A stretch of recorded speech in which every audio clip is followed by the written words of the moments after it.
Bismillahirrahmanirrahim. Alhamdulillah rabbil alamin wassalatu wassalamu ala asyrafil anbiya'i wal mursalin wa ala alihi washabihi ajma'in.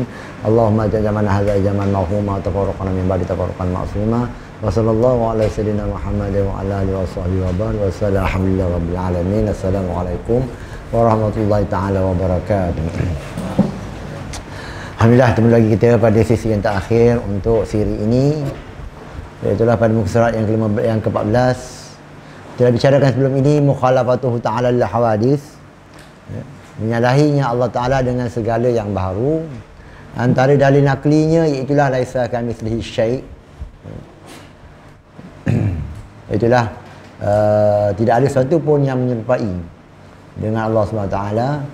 Dan juga walam yakul lahu kufuwan ahadun, tidak ada satu pun kufu, nazir, syabih, mathil bagi Allah Subhanahu Wa Ta'ala. Lalu kata pengarang peringatan, apabila datang Quran atau hadis yang diberi waham, artinya memberi iham, memberi salah sangka, ataupun membawa maksud yang kesamaran, yang melanjutkan apa dia? Menyerupai Allah akan yang baharu. Menyerupai dengan yang baharu itulah menyerupai dengan yang makhluk. Seperti lafaz yang berbunyi Ar-Rahmanu ala arsyistawa ataupun Ar-Rahman ala arsyistawa. Dan juga beberapa lagi ayat-ayat yang lain lagi, ataupun sifat-sifat hadis-hadis yang lain. Yadullah fawqa aydihim, contohnya.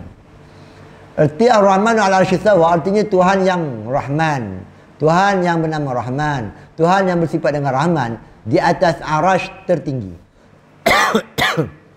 Di atas arasy tertinggi. Maka zahir ayat ini Allah berpihak jihah. Berpihak iaitulah tertinggi di atas arasy. Itu ayat zahirnya. Yang ihamnya di mana? Tertinggi yang membawa ilham kepada apa? Uluwi, hissi. Tertinggi yang bangsa material, yang bangsa hisia, yang bangsa yang jenis macam mana? Bertempat. Ataupun dengan maksud yang lainnya, tertinggi yang dikaitkan dengan tempat. Jadi kait dengan tempat itulah yang dinamakan sebagai iham. Membawa kepada apa? Tingginya tempat Tuhan. Tinggi sungguh lah macam tu, tinggi betul lah sana. Kalau macam tu, nak paling dekat dengan Tuhan macam mana? Kena kita pilih pindah rumah yang paling tinggi sekali, Himalaya lah nampak ni. Himalaya. Jadi siapa ada jutawan-jutawan tu, mana eloknya dia tempah dengan Soviet Union ataupun USSA, naik dia jet itu, pergi yang paling tinggi sekali, bulan atas sekali. Bulan tak tinggi, pergi matahari terus. Itu kalau tinggi yang hissi, tinggi yang berkait dengan tempat, arah, jihad dan sebagainya. Maka ayat seperti ini membawa kepada Tuhan itu bertempat, yang berarah seperti Ar-Rahman Ar-Syistawa ini. Maka mazhab salaf, mazhab salaf iaitulah apa yang biasa dilakukan oleh salafus salih yang terdahulu. Itu metod salaf. Ini yang dimasukkan dengan mazhab salaf. Metod salaf, apa dia? Berkata kami tidak faham kehendak pihak tertinggi ini. Kami tak faham apa yang dimaksud dengan ala. Kami tak faham. Alal arsyistawa tu kami tak faham apa maksudnya. Bahkan maksudnya terserah kepada Allah Ta'ala juga. Ini dinamakan sebagai tafwid. Serah. Serah apa dia? Serah makna, bukan serah kaifiat. Kaifiat ada dua makna, ada dua maksud. Kaifiat dengan maksud hakikat, kaifiat dengan maksud miqdar, kaifiat dengan maksud nazir, kaifiat dengan maksud masil. Itu yang ternafi. Adapun kaifiat dengan maksud hakikat, kalau nafikan Tuhan tu tak ada kaifiat dengan maksud hakikat, maknanya Tuhan tu tak ada lah. Hakikat Tuhan tak ada. Bila hakikat Tuhan tak ada, Tuhan tu tak ada lah. Itu kalau kaifiat dengan maksud hakikat. Itu kita tak nafikan. Bahkan kita isbat dan juga kita serahkan perkara tersebut. Ini ittifaq. Sepakat dalam hal ini. Kalau kamu mengatakan kami menafikan, itulah kami tak tahu. Kami isbatkan Tuhan ada kaifiat dan kami serahkan kaifiat tersebut merujuk kepada hakikat, maka sepakat kita, tak ada masalah pun. Namun yang jadi masalah kita dengan golongan-golongan Wahabi, mereka mengisbatkan kaifiat, namun kaifiat yang mereka isbatkan itu membawa iham, dalam dan membawa kesamaran. Kesamaran macam mana? Mereka mengisbatkan Tuhan itu ada kaifiat, dalam masa yang sama pula kaifiat itu ialah bahasa lughawi. Seperti yad lughawi, ulu lughawi, mata lughawi, digabungkan. Mata lughawi, inilah mata lughawi. Tapi dalam masa yang sama, mereka menafikan mata sebagai jarihah, sebagai anggota. Mereka nafikan, bukan, mata bukan maksud anggota, bukan. Tapi mata ada kaifiat. Mata ada kaifiat. Jadi kalau kita kata kaifiat, mata manusia ni macam ni, mata makhluk lain tak macam ni, dah lain lah mata dia. Nampak tuan-tuan? Jadinya ada apa? Adanya di situ miqdar, adanya nazir, adanya syabih. Senang kata macam ni, kata Imam Ghazali, bila sebut saja kaifiat, asal kalimah daripada kaifa, bagaimana. Tu kita nak tahu faham asalnya. Bila sebut saja bagaimana, dia merujuk kepada apa dia? Merujuk kepada ada sebelumnya. Ni macam mana saya nak datang sini ni? Ustaz, saya nak datang sini macam mana? Macam mana? Bagaimana saya nak datang ke sini? Kaifa, bagaimana? Berartinya sebelumnya dah ada. Adanya pelbagai cara. Tu. Dengan maksud itu bermaknanya apabila Tuhan itu ada kaifiat, bermakna adanya masil bagi ketuhanan. Itu satu. Ini yang dinafikan. Ni macam mana sekarang ni? Sihat tak sihat nak? Sihat tak sihat? Sihat tak sihat? Ini makna yang kedua, iaitulah merujuk kepada apa dia? Perubahan kepada ketuhanan. Ini semuanya ciri-ciri bagi miqdar, ciri-ciri bagi makhluk. Ini yang dinafikan oleh kita. Mereka mengisbatkan Tuhan ada kaifiat, dan mereka mengisbatkan bahawasanya yad, mata itu ialah lughawi, cuma tak tahu kaifiat. Jadinya seolah-olah mereka selalu biasa bercakap kan, tangan manusia lain, tangan kambing, kaki manusia lain, kaki kambing lah lain, kaki semut lain, kan berbeza tu. Ibarat begitu. Berarti kita faham di situ bermakna mereka sebenarnya, walaupun mereka menafikan Tuhan itu, yad itu sebagai jarihah, namun intipati bagi jarihah mereka isbatkan. Apakah intipati bagi jarihah? Jarihah ni anggota. Apa intipati bagi jarihah? Apakah maksud yang tersurat, yang terkandung daripada jarihah? Iaitulah apa dia? Berjuzu. Tu intipatinya. Intipati bagi jarihah tu apa dia? Juzu. Lalunya apabila mereka mengatakan jarihah merupakan sifat bagi ketuhanan yang mananya bermaksud lughawi, jadinya di situ dalam tak sedar mereka telah mengisbatkan juzu bagi ketuhanan dalam mereka tak sedar. Oleh kerana itulah kita mengatakan mereka mujassimah yang ghairu sarih.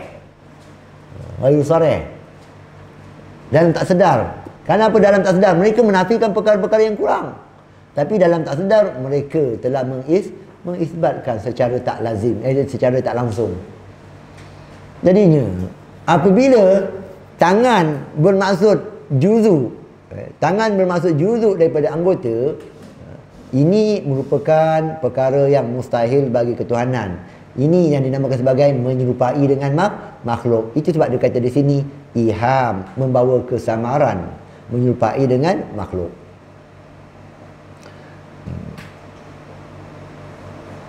Jadi salaf bila sebut Tuhan ada yad, serah yad.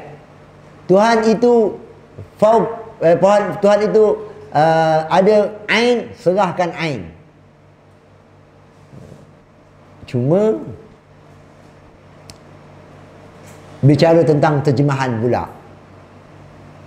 Bicara tentang terjemahan. Tadi kita dah katakan Tuhan ada sifat yad. Sebelum tu saya nak bicarakan apabila kita golongan salaf mengisbatkan Yad itu sebagai sifat Tuhan, yad itu pula merupakan sama kategori dengan sifat ma'ani kudrah, iradah dan yang lain-lain. Dia merupakan sifat ma'ani, bukan sifat ain, bukan sifat a'yan. Beza. Ni tangan kita ni bukan sifat ma'ani. Tangan kita ni bukan sifat ma'ani, tangan kita ni sifat ain. Sifat diri, artinya juzuk daripada diri. Jadi kita isbatkan yad itu, salah mengisbatkan yad itu sebagai sifat ma'ani, secara automatik dia telah menafikan apa dia? Makna lughawi. Yang makna lughawi tadi ialah juzuk tadi. Jadi ini pula, apabila Tuhan itu ada yad sifat ma'ani, kudrat sifat ma'ani. Tuhan ada ain itu sifat ma'ani. Sebagaimana iradah juga sifat ma'ani. Bezanya macam mana? Iradah kita faham maksudnya dan bermakna lughawi. Tapi yad ini bukan makna lughawi, diserahkan maknanya kepada Tuhan. Itu sebahagian daripada salaf. Salaf bukannya satu martabat, ada berbagai-bagai martabat. Ada sebahagian salaf serah terus, tak bicara benda ni. Dah ni yad, Tuhan ada yad, dah. Tak bicara itu sebagai sifat atau apa, tak. Serahkan kepada Tuhan. Ada juga begitu. Dia bukannya satu level, ada level-level yang pelbagai. Ala kulli hal, mereka tidak mengisbatkan makna dengan maksud jarihah, anggota, makna yang mustahil bagi ketuhanan.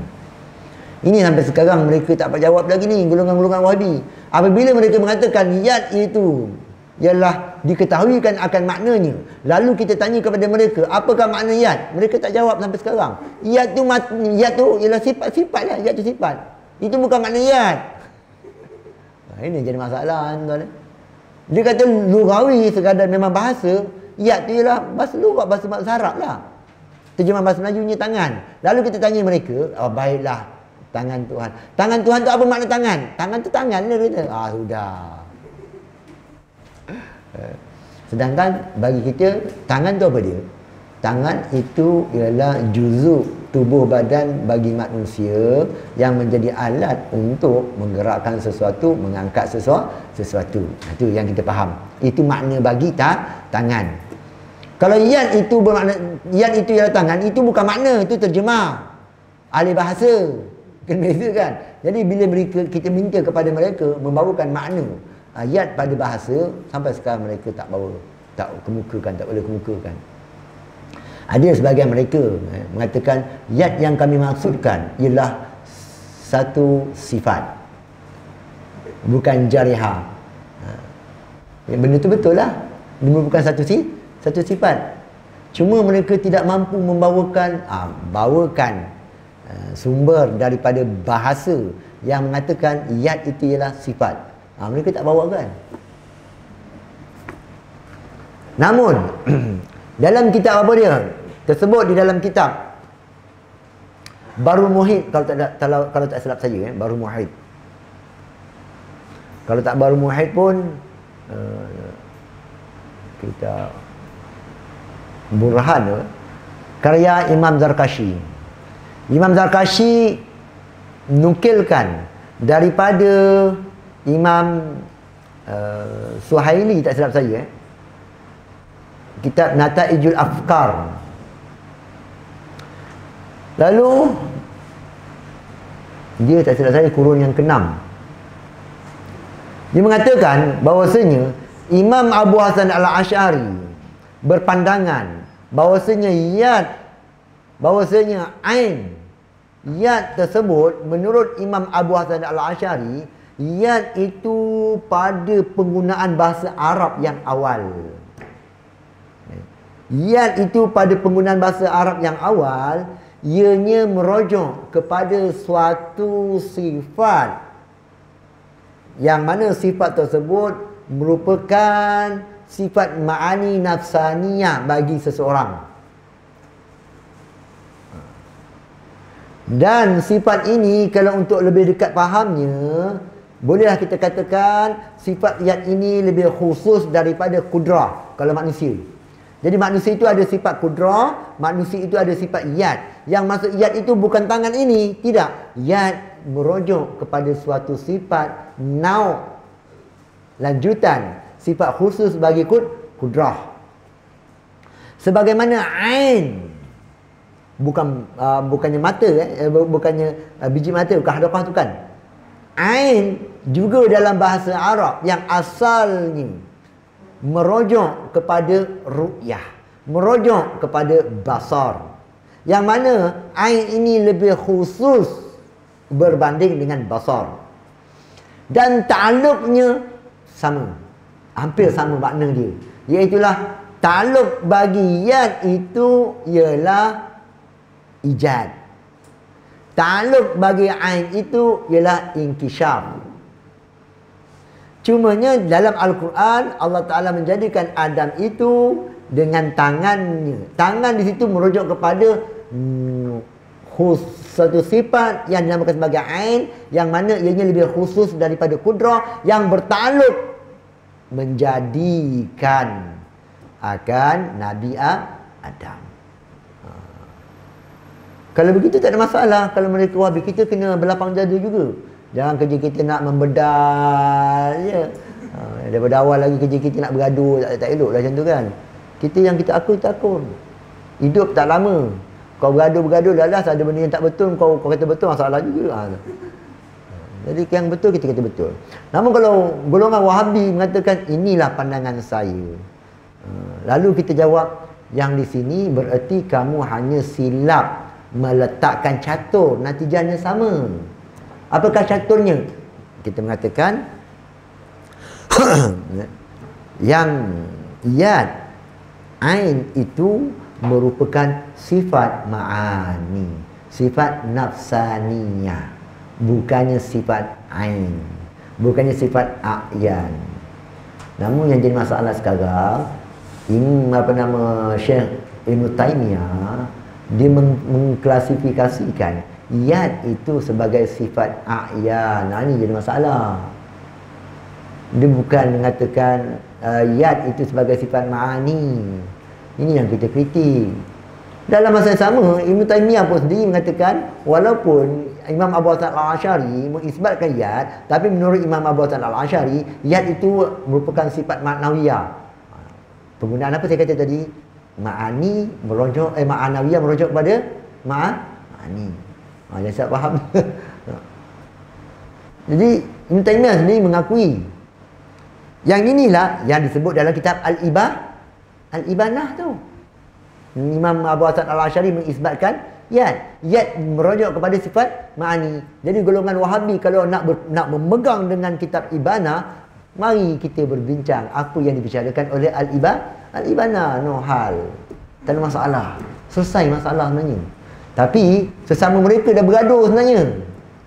Sebahagian daripada mereka mengkritik, Ibanah bukannya salaf. Itu yang betul-betul, yang ikhlas. Ikhlas Wahabi totoknya. Dia kata Ibanah ini adalah pandangan Ibn Qulab. Tak boleh, ini tak boleh terima Ibanah. Tapi ada tak kita dengar Wahabi Malaysia cakap macam tu? Tak. Mereka sogokkan berita ni. Kalau mereka nak mengatakan Ibanah tu sebagai ni, tak apa, kita boleh berkongsi, tak ada masalah. Alah, yang kecil-kecil sikit tu tak apalah, kita boleh tutup mata lah. Tuhan itu istiwa, ya kami terima. Tuhan itu sebagai istiwa. Dalam apa? Kitab apa? Ibanah. Tapi menafikan apa? Menafikan istiqrar, menafikan tamakkun, menafikan menetap. Maknanya istiwa yang menafikan Tuhan itu berarah, bertempat.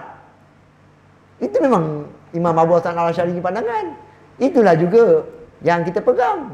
Tak ada masalah pun. Mari kita pegang kepada Al-Ibanah. Nak mereka? Tak nak.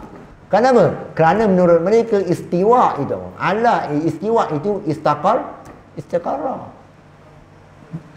Istiqrar kan? Jadi itulah kesimpulannya. Jadi kalau mereka mengatakan niat itu sebagai sifat ma'ani, tafadhal. Kita boleh berjabat tangan walaupun PKP ni. Nanti kita letaklah apa nak tak buat tangan kita, tak masalah. Kalau niat tu boleh bertakluk sama macam tu tak? Kita jadi menafi wahdaniyah pada af'al. Pada sifat. Wahdaniyah pada sifat. Tu yang ulama katakan, yang yad itu dia lebih khusus daripada kudrah. Lebih khusus daripada qudrah. Dia bukan qudrah. Sebagaimana antara ru'yah dan juga ilmu tu jadi idrak tu, sifat idrak itu pun jadi khilaf. Tapi dia bawa nau idrak. Ibarat begitulah. Tak ada masalah pun. Hakikat Tuhan kita tak tahu. Yang penting tidak menafikan perkara kekurangan bagi ketuhanan. Tak ada masalah. Dia bukannya kudrah. Ya. Tapi dia ada nau kefahaman.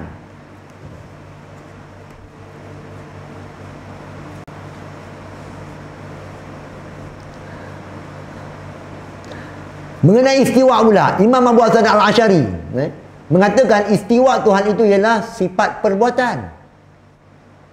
Dalam bicara Ar-Rahman Al-Arsy Istawa ni ada dua perkara. Pertamanya mengenai apa dia? Ulu. Yang keduanya mengenai apa dia? Istiwa. Dua perkara. Pertama ala, yang kedua istiwa. Istiwa ini menurut Imam Abu Hasan Al-Asy'ari sifat perbuatan. Istiwa itu sifat perbuatan. Sifat perbuatan macam mana? Istiwa tu kalau segi bahasa bersemayam, segi bahasa Arab ni artinya bersemayam. Tapi nak letak kepada Tuhan, bersemayam ni artinya suatu kedudukan yang melekat begini beta memerintahkan tu. Itu bersemayam. Ini mustahil bagi ketuhanan. Lalu kata Imam Abu Hasan Al-Asy'ari, istiwa itu sifat perbuatan bagi Tuhan yang kami tak tahu dia punya maknanya. Kerana makna lughawi tadi mustahil bagi ketuhanan. Dengan maksud yang lain macam mana? Kau tengok sini berapa banyak perbuatan Tuhan. Tuhan tengah menggerakkan tuan-tuan. Tuhan memberikan pemikiran pada tuan-tuan sekarang. Tuhan memaklumkan pada tuan-tuan. Tuhan mencerahkan minda tuan-tuan. Itu banyak perbuatan Tuhan. Ada di mana perbuatan tersebut? Di sini dah. Perbuatan dengan maksud apa dia? Perbuatan dengan maksud yang diperbuat ada di sini. Bila kata Tuhan itu istiwa di atas arasy, bermakna adanya ta'alluq kudrah Tuhan. Ta'alluq kudrah Tuhan di arasy sana, artinya berkaitan dengan arasy. Yang sekarang kita faham Tuhan buat apa ni? Tuhan menggerakkan saya, mempercakapkan saya.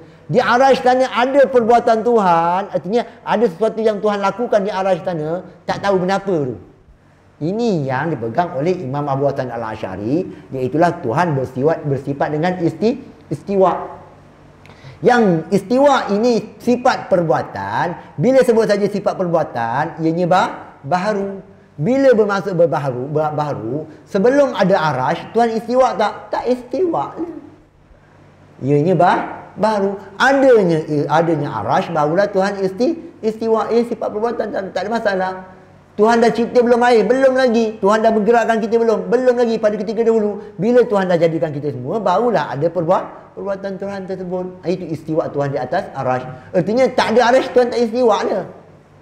Ini sifat perbuatan. Sebahagian lagi salaf mengatakan istiwa itu bermaksud ulu, ala, tertinggi. Tertinggi pula di sini bukannya tertinggi dengan maksud arah, bukan bermaksud tempat. Tertinggi di sini sifat zat bagi ketuhanan.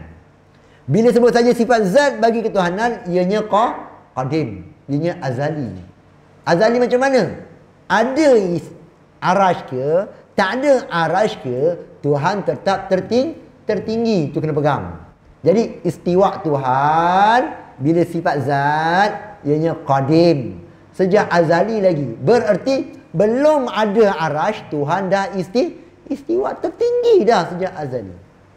Cumanya bila Tuhan jadikan arasy, barulah dikaitkan dengan arasy. Sebab apa dikaitkan dengan arasy? Itu kata Imam Maturidi, Imam Abu Mansur Maturidi, makhluk yang paling tinggi apa dia? Arasy. Maka layaklah dikaitkan istiwa Tuhan tadi dengan arasy. Takkan nak letak istiwa Tuhan gunung-gunung ledang pula. Alah, rendah je gunung ledang. Kalau nak letakkan Himalaya, bulan lagi tinggi. Nampak? Jadi yang paling tinggi, makhluk paling tinggi ialah arasy. Maka sesuailah disandarkan istiwa tertinggi Tuhan kepada arasy. Anak murid Imam Syekhul Akbar Ibn Arabi dalam kitab An-Nasihah. Nasihah apa benda? Saya tak ingat nama, lupa. Saya ni otak mudah lupa. Anak murid Ibn Taymiyah. An-Nasihah apa? Saya tak pernah wawakan benda tu. Tak pernah wawakan. Dia belajar dengan Ibn Taymiyah dan belajar kepada fiqh dengan orang-orang Syafi'i Asy'ariyah. Dan bezanya dia sebagai seorang sufi. Dia sebagai seorang sufi. Lalu dah bila dia nak mentakribkan, dia nak memahamkan, ni guru ni cakap istiwa bermaksud istiqrar, tinggi, yang ini cakap bagian, yang ini mengisbatkan jihad bagi Tuhan, yang ini menafikan jihad bagi Tuhan. Ni dua aliran dia belajar ni, mabuk lah kepala dia. Mabuk ni macam mana nak menghimpunkan ni. Lalunya menurut dia lah ni, setelah dimurnikan dengan dua pandangan ini, dia kata jihad jihad tersebut yang mengisbatkan jihad, yang menafikan jihad, sebenarnya Allah Ta'ala menciptakan makhluk ini, kita ini terkait dengan jihad. Kita ni terkait dengan jihad. Kita terkait dengan tempat. Tuhan pula tak bertempat. Tuhan tak terkait dengan arah. Jadinya pada Tuhan tak ada tinggi, tak ada rendah. Ibarat begitu sebab tak bertempat. Pada kita pula ada tinggi, ada tempat. Kerana bukan kita seorang. Ada yang duduk atas bukit, ada yang duduk bawah bukit. Lalu apabila sebutkan tentang kemuliaan, sebutkan tentang keagungan, kemuliaan nisbah bagi kita ialah tinggi jihad. Yang tinggi itu ialah yang mulia. Lalu untuk mengarahkan, menunjukkan isyarat dari manusia, isyarat untuk menunjukkan kemuliaan, maka ditunjuk ke atas. Jadi sebab kita ini berjihad, kita berarah, kemuliaan nisbah yang kita nak faham ialah berkait dengan arah. Maka menurut anak murid Ibn Taymiyah tersebut harus menunjukkan Tuhan itu ke arash. Nisbah bagi kita kerana kita ini berarah. Mana yang paling mulia? Arash. Jadi tunjukkan kat sana. Oleh kerana itu kalau kita lihat, ya Allah Esa. Tunjuk kat mana? Yang jariah. Tunjuk mana? Tunjuk atas. Nampak tu? Kebanyakan tunjuk atas. Bukan bererti Tuhan itu berarah, kerana arah baru lagi. Tapi dikait yang paling tinggi itu ialah arah, menunjukkan simbol bagi kita.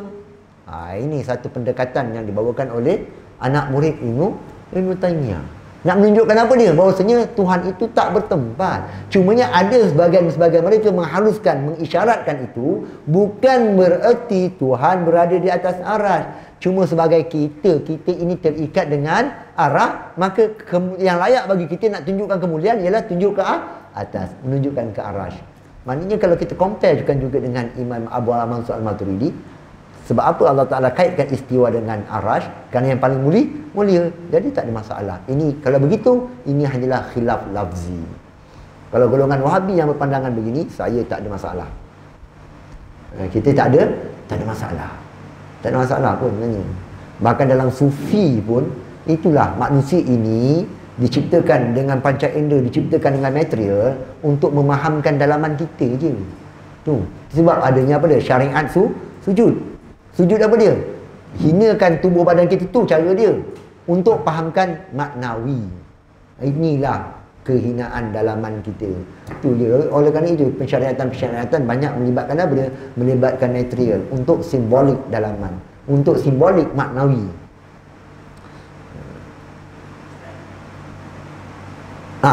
Ya. Ada setengah orang dia tak tahu apa yang dia Nabi dia kan. Dia kata bila istawa jumpa dengan Allah, dia mesti masuk istiqrar. Dia kata masuk baik. Ada golongan dia macam tu. Apa kata Ustaz?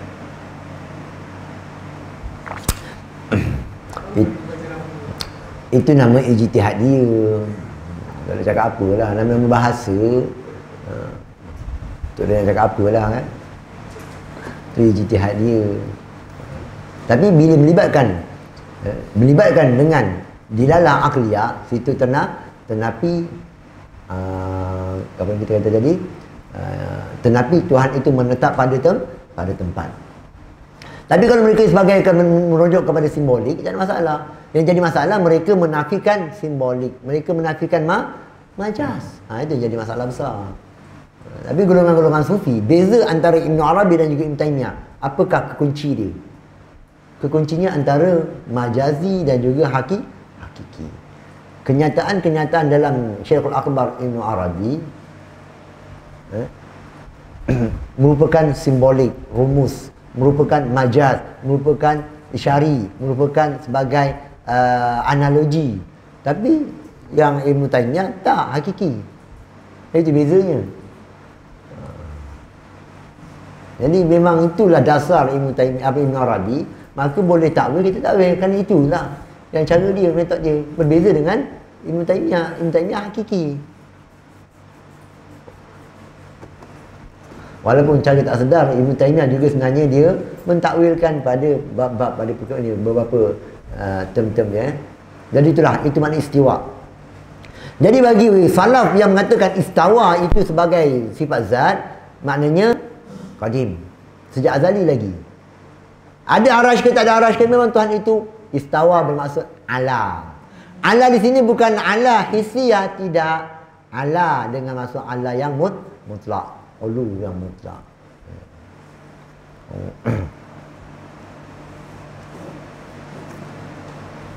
Dan mazhab khalaf ulama di belakang ditakwil pada maksud ayat ini, iaitulah Allah memerintah dan memiliki arash. Ini takwil. Saya lebih cenderung macam mana? Lebih cenderung kepada kalau kita boleh tafwid, kita tafwid je. Itu lebih selesai masalah. Dia tak wajib tafwid, tak wajib takwil, tak wajib pun. Ini yang kita tak dapat nafikan. Takwil ni, yang perbanyakkan orang-orang yang takwil ni, kenapa dia? Nak tolak syubhat, tu je. Nak ada jenis manusia dia fikir, dia kata dalam Quran takkan dia tak ada, takkan lah apa ni tak ada makna, mesti ada makna, takkan tak tahu, mesti ada makna, tak tahu. Nak tahu sangat makna dia, bagikan takwil. Ada manusia macam tu kan? Mesti ada makna, mesti ada makna. Takkan Tuhan turunkan tak ada makna, tak. Nak ada makna ni takwilnya. Kan senang gitu. Jadi berdasarkan kepada apa dia? Seorang dengan seorang yang berbeza.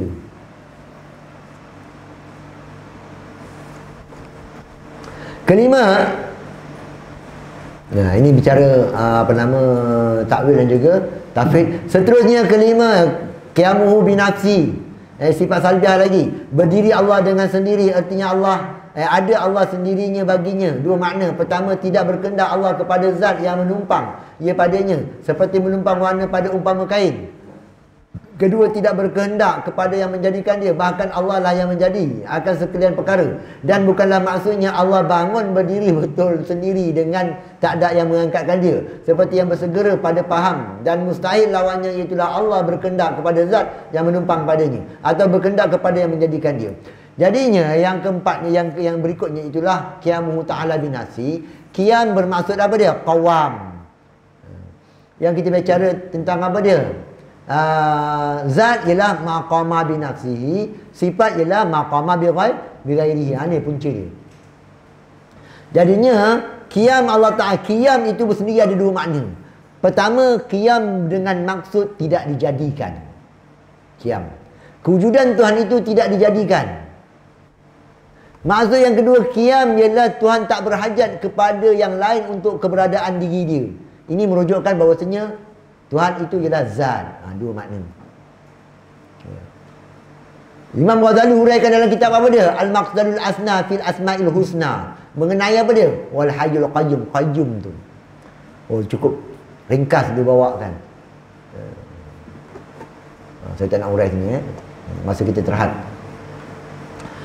Dalil qiyamuhu binafsi, iaitulah kalau tidak ada Allah sendiri-sendiri, bahkan berkehendak kepada zat yang menumpang. Ini qiyam bermaksud apa? Zat. Nescaya adalah Allah itu sifat, dan keadaan Allah sifat bukan zat mustahil. Kerana kalau Allah sifat, dah tentu tidak boleh lagi bersifat dengan sifat ma'ani dan sifat ma'nawiyah yang lagi akan datang. Kerana sifat tidak boleh menumpang sifat pula, bandingkannya seperti pelihat kita tidak boleh tumpang pelihat pula. Bahkan mesti menumpang, mesti tumpang di zat, iaitulah mata. Maha suci Allah menumpang seperti ini, bahkan Allah tidak berkehendak kepada zat yang menumpang ia kepadanya.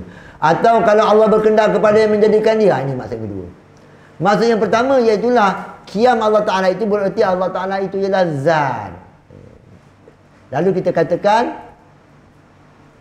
qama binafsihi, berdiri dengan sendirinya. Bermaksud dia bukannya sifat. Kalau Tuhan itu sifat, secara automatik takkan ada alam ini, kerana sifat tak berdiri pada sifat. Sifat apa di sini? Sifat ma'ani. Yang dimaksud dengan sifat di sini ialah sifat ma'ani. Selain daripada sifat ma'ani, boleh berdiri pada sifat ma'ani, tak ada masalah. Wujud ada pada sifat ma'ani, kidam ada pada sifat ma'ani. Ada maknanya dia bersifat dengan kidam. Kudrat bersifat dengan kidam, kudrat bersifat dengan mukhalafah lil hawadis, kudrat bersifat dengan baqa, kudrat bersifat dengan wahdah. Itu sifat-sifat salbiah, tak ada masalah. Begitu juga dengan sifat nafsiyah. Kudrat bersifat dengan wujud.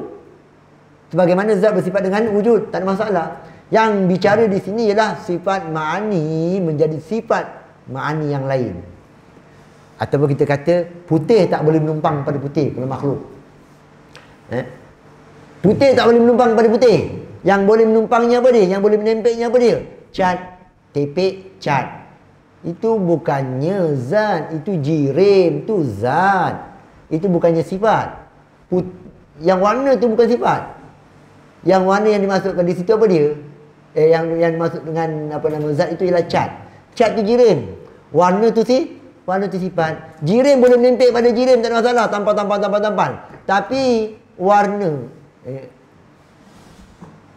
macam campur aduk, minta maaf. Cat jirim. Warna tu sifat. Bila kita tambahnya cat lagi ni, bukannya kita mengalihkan warna, tidak. Tapi yang kita alihkan itu ialah apa ya? Zat. Dia putih tak boleh menumpang pada putih. Sebagaimana hijau tak boleh menumpang pada putih. Tak boleh. Tapi nafsiyah boleh. Bahkan ma'ani bersifat dengan nafsiyah. Ni hitamnya, hijau ni. Kitab ni bersifat, zat dia bersifat, zat kertas ini bersifat dengan wujud. Dan kitab ini bersifat dengan hijau. Hijau juga bersifat dengan wujud. Ada dua wujud di sini. Tak ada masalah. Wujud sifat bagi kitab, wujud sifat bagi hijau. Jadi sifat wujud ada pada hijau, tak ada masalah. Ada di sini artinya sabit. Yang tak bolehnya hijau menumpang pada putih, hijau menumpang pada hijau. Arat tak boleh menumpang pada arat. Arat mesti menumpang pada zat. Sebab apanya? Kerana kalau arat menumpang pada arat, maka akan membawa kepada tasassuh. Tidak ada pengakhirannya. Itu satu. Apabila kita tahu begitu, sifat tak boleh menumpang pada sifat. Yang dimaksud sifat ini ialah sifat ma'ani. Kalau Tuhan itu sebagai sifat, maka sifat kudrat tak boleh ada pada Tuhan, iradah tak boleh ada pada Tuhan, ilmu tak ada pada Tuhan. Kalau tak ada sifat-sifat ini, maka tak adalah terjadi alam ini. Sedangkan alam telah pun terjadi. Ini menunjukkan bahawasanya Tuhan itu bukan sifat, bahkan Tuhan itu sebagai zat. Selesai. Itu makna pertama. Atau kalau Allah berkehendak kepada yang menjadikan dia, tentu ia baharu, dan baharu ia mustahil kerana telah tetap kidamnya dengan dalil yang dahulu. Maka tetaplah Allah ada sendiri-sendiri. Dan mustahil lawannya itulah, iaitu Allah berkehendak kepada zat yang menumpang atau menjadikan dia. Jadi qiyam ta'ala binafsi ini dengan maksud yang kedua, iaitulah Allah Ta'ala itu sebagai qawwam. Tuhan itu, wujudnya Tuhan itu tidak dijadikan. Dia teguh sendirinya. Imam Ghazali kata maujud terbagi kepada sesuatu yang qawwam, sesuatu yang qawwam bi ghairihi, sesuatu yang teguh dengan sendirinya, iaitulah tidak dijadikan. Yang keduanya, dia teguh dengan sesuatu yang lain. Yang teguh dengan sendirinya dinamakan sebagai qawwam, ada mula-mula sekali qawam mutlak. Qawam mutlak artinya ditegur untuk sendiri dia je. Kemudian daripada situ pula ada sebahagian, adanya pula kalau kita faham di situ, ada yang qawam dan dia dengan dia inilah qawam kewujudan yang lain. Ini bicara tentang wahdatul wujud. Ini bicara tentang wahdatul wujud. Artinya kita qawam kita ini menumpang dengan kewujudan Allah Ta'ala. Ini namakan sebagai wujud bayangan. Ibarat macam mana? Ibarat wujud kita ini wujud salinan pakai baju. Wujud itu umpama apa dia? Kata Imam Fakhruddin Ar-Razi, perumpamaan memakai baju. Pakai baju. Wujud itulah baju. Diri kita sebenarnya tak ada apa-apa. Wujud itu hanyalah pinjam. Pinjam itulah pemilikan Tuhan yang asal. Itulah Allah Subhanahu Wa Taala. Itu qawam. Jadinya Allah Ta'ala itu bukan sekadar qawam mutlak untuk diri dia, bahkan ianya menjadi qawam bagi yang lain. Artinya wujud yang lain itu wujud biwujudihi.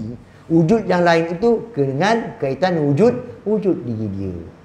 Jelas itu selesai. Itu lihat bicara tentang wal hayyul qayyum tu perbincangan ni. Keenam, wadaniyah, sifat salbiah. Keesaan Allah artinya Allah Ta'ala esa tunggal, dan padanya tiga bahagi. Pertama, tunggal pada zatnya. Kedua, tunggal pada sifatnya. Ketiga, tunggal pada perbuatannya. Tunggal pada zatnya dua bahagi pula. Zatnya tidak bersusun, tidak berkapur hingga boleh berbelah bahagi. Bersalahan zat makhluk yang bersusun, berkapuh, boleh berbelah bagi. Dan bersusun berkapuh inilah dinamakan sebagai kam mutasil pada zat. Zat tidak berbilang 2, 3 dan berbilang zatnya. Ini dinamakan sebagai kam munfasil pada zat. Saya baca laju ni kan, saya bagi punya ringkasan dia.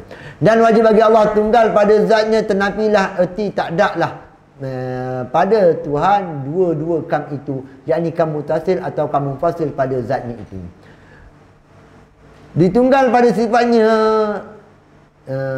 dua bahagi pula. Tiap-tiap sifat Allah ia satu-satu kudrah, satu iradah, satu hingga akhirnya. Dan berbilang-bilang sifat ini seperti kudrat dua, iradat dua hingga akhir dinamakan sebagai kam mutasil pada sifat. Tidak menyerupai sifat makhluk dengan satu sifat daripada sifat Allah, dan menyerupai sifat makhluk dengan sifat Allah inilah dinamakan sebagai kam munfasil pada sifat. Dan wajib bagi Allah tunggal pada sifatnya, tenafilah artinya tak adalah pada dua kam mutasil dan juga kam munfasil pada sifat ini.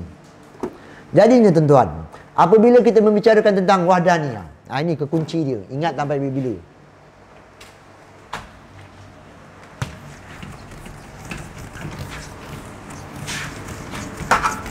Ada sebahagian ulama mengatakan wahid ahad sama. Ada sebahagian ulama membezakan antara ahad dan juga wahid. Ahad membicarakan tentang zat, wahid membicarakan tentang sifat. Tapi kita ambil kat sini, kita kesimpulankan wahid ahad sama untuk pembincangan, mudah pembincangan. Jadinya wahdaniyah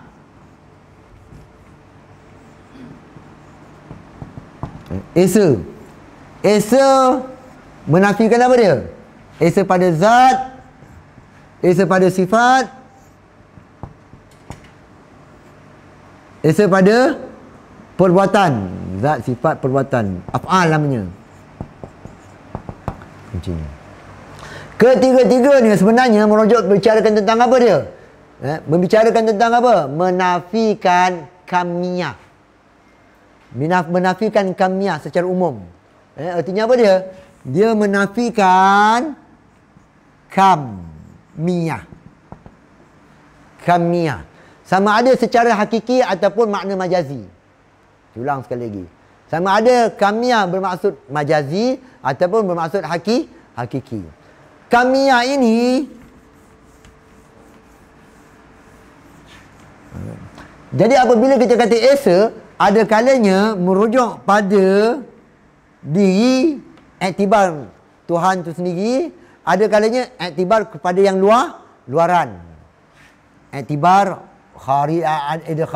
iktibar dakhil. Ini saya nak mudahkan, ringkasankan. Yang keduanya, iktibar apa dia? Kharij. Luaran artinya kait dengan yang lain. Kalau dakhil artinya ketuhanan itu sendiri. Kalau dakhil ini Kita ambil yang kharij. Bila sebut i'tibar kamiyah yang kharij dinamakan sebagai apa dia? Nama kam munfasil. Munfasil tu apa dia? Munfasil ialah terpisah. Munfasil ialah terpisah. Infisal. Kalau yang dakhil ini merujuk kepada apa dia? Kam muttasil. Tu dia punya apa nama? Ringkasan dia. Muttasil dan juga munfasil. Kalau yang kharij ini, yang munfasil ini sebenarnya dia merujuk kepada apa dia? Merujuk kepada nazir, bandingan. Merujuk kepada syabih, penyamaan. Merujuk kepada apa dia? Mathil, persamaan. Ini yang munfasil. Kalau merujuk kepada muttasil ini, merujuk kepada apa sebenarnya? Merujuk kepada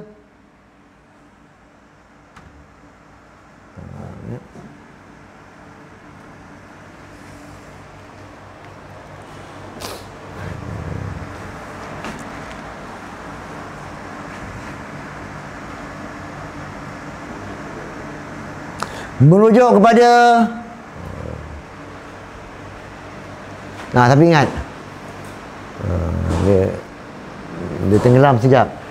Merujuk kepada apa dia? Merujuk kepada susunan. Merujuk kepada apa dia? Bilangan. Merujuk kepada apa dia? Taklif. Susunan. Berbilang. Berjuzu. Ni kalau kam mutasil. Berjuzu. Balik. Ini dia punya key dia. Dia punya punca asas nak faham. Jadi kam yang merujuk kepada dakhil itulah dinamakan sebagai kam mutasil, iaitulah merujuk kepada bersusun, berbilang, lagi apa dia? Berjuzu. Ini yang ternafi dalam bicara wahdaniyah. Yang ternafi kamiyah yang berbangsa luaran terpisah, dia hanyalah kam dalam nisbah apa dia? Majaz sebenarnya. Itulah merujuk kepada adanya bandingan bagi Tuhan, adanya syabih bagi Tuhan, adanya masil, contoh bagi Tuhan. Ini yang ternafi. Ini dia punya esa pada zat, esa pada sifat, esa pada af'al, merujuk pada kam mutasil, kam munfasil. Barulah kita bicarakan tentang pertama. Kam esa pada zat merujuk kepada kam mutasil, itulah dalaman, iaitulah diri Tuhan bukan berjuzu. Bila bukan berjuzu, bukannya bersusun, maknanya ternapi Tuhan beranggota, ternapi Tuhan bertempat, ternapi Tuhan berarah, ternapi Tuhan ni daripada sini. Kam mutasil, esa pada zat. Kalau kam munfasil, barulah kita bicara ada uluhiyah yang kedua. Apa maksud? Ketuhanan yang kedua, uluhiyah yang kedua, sebagaimana yang difahami oleh golongan Majusi, Tuhan gelap, Tuhan terang, terpisah. Ini dinamakan sebagai berbilang, adanya bandingan. Bandingan, apa maksud bandingan? Bandingan ialah dia menempati tempat yang sama, hakikat itu yang dinamakan sebagai bandingan. Tuhan terang, Tuhan gelap. Jadi terpisahlah. Itu pada zat. Tetapi kam munfasil itulah tidak ada satu zat, tidak ada satu uluhiyah yang nazir, yang sama, yang masil, yang syabih. Kemudian bicara pula masuk ke tentang apa dia? Tentang sifat. Ternapinya esa pada sifat, merujuk ternapi kam yang bangsa dakhil, yang dalaman ni, yang dinamakan sebagai apa dia? Kam mutasil, bererti kudrat Tuhan satu, kudrat Tuhan dua, iradat Tuhan satu, ilmu Tuhan satu. Sebab apa tak ada kudrat Tuhan dua? Itu pula. Sebagaimana zat Tuhan tak ada dua, Salah satu daripada tak boleh zat Tuhan itu tak boleh berbilang, tak boleh ada, tidak ada boleh ada anggota, kerana tangan dengan badan saling berhajat. Tangan berhajat pada badan, badan berhajat pada tangan. Kalau juzuk Tuhan tu ada dua, juzuk yang pertama berhajat kepada juzuk yang kedua, juzuk kedua berhajat kepada juzuk yang pertama untuk melengkapkan sebagai kesempurnaan. Itu kita faham tentang zat. Begitulah kita faham tentang sifat. Kalau kudrat Tuhan ada dua, sama ada dua-dua kudrat ini memberi bekas. Kalau Tuhan ada dua kudrat, saya sadar nak cepat, tapi tak boleh cepat juga. Tak apalah, cepat sikit Kudrat A, kudrat B.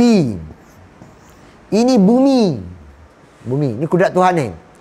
Andaian pertama, A dan B. A dan B inilah yang menjadikan bumi ini akan membawa kepada apa? Mustahil sebab apa? Satu asar kepada dua muasir. Satu kesan daripada dua yang memberi kesan. Mustahil sebab apa? Tahsilul hasil. Tahsilul hasil. Menghasilkan perkara yang hasil. Ni. Lihat ni. Ni. Satu. Ini kesan namanya, kesan. Daripada satu yang muasir. Jadi perbuatan yang kedua tak. Jadi sebenarnya yang mana memberi kesan? Yang pertama. Itu dinamakan konsep tahsilul hasil. Mana ni tak boleh dah, takkan koyak dah terkoyak. Senang katanya, kalau anak tunggal lelaki, tak apa layang lepas ni insya-Allah lagi. Lepas ni kita anak tunggal kita yang kedua ni ialah perempuan pula. Boleh tak? Tak boleh lah. Dah tunggal-tunggal lah. Nampak? Jelas tuan Jadi akan membawa kepada apa dia? Tahsilul hasil. Kalau dua-dua memberi bekas, mustahil. Ataupun A saja, tak apa layang yang B ni tak payahlah duduk rehat. Bila B saja duduk rehat, yang ini memberi kesan, bermakna adanya perkara terjadi bukan daripada kudrat ini. Kudrat ini juga kudrat Tuhan. Artinya ada kudrat Tuhan yang tidak menjadikan sesuatu yang lain. Maknanya dia tidak menyeluruh. Sedangkan kudrat itu menyeluruh. Tiap-tiap yang terjadi itu daripada kudrat Tuhan. Maka ini lemah, ini kuat. Bila ini lemah, yang ini hakikatnya sama. Ini kudrat Tuhan, ini kudrat Tuhan. Hakikatnya sama. Kalau ini lemah, ini pasti juga lemah. Hakikat yang sama. Itu faham itu. Oleh kerana itulah mustahil ada dua kudrah. Jelas. Kemudian apa lagi? Esa pada zat ternapinya kaum munfasil, iaitulah ada kudrat yang lain yang asing menjadikan makhluk. Bukan kudrat Tuhan tapi kudrat yang lain. Ini dinamakan sebagai esa pada sifat ternapinya kaum munfasil. Artinya ada kudrat yang syabih yang menyerupai dengan kudrat Tuhan. Alhamdulillah.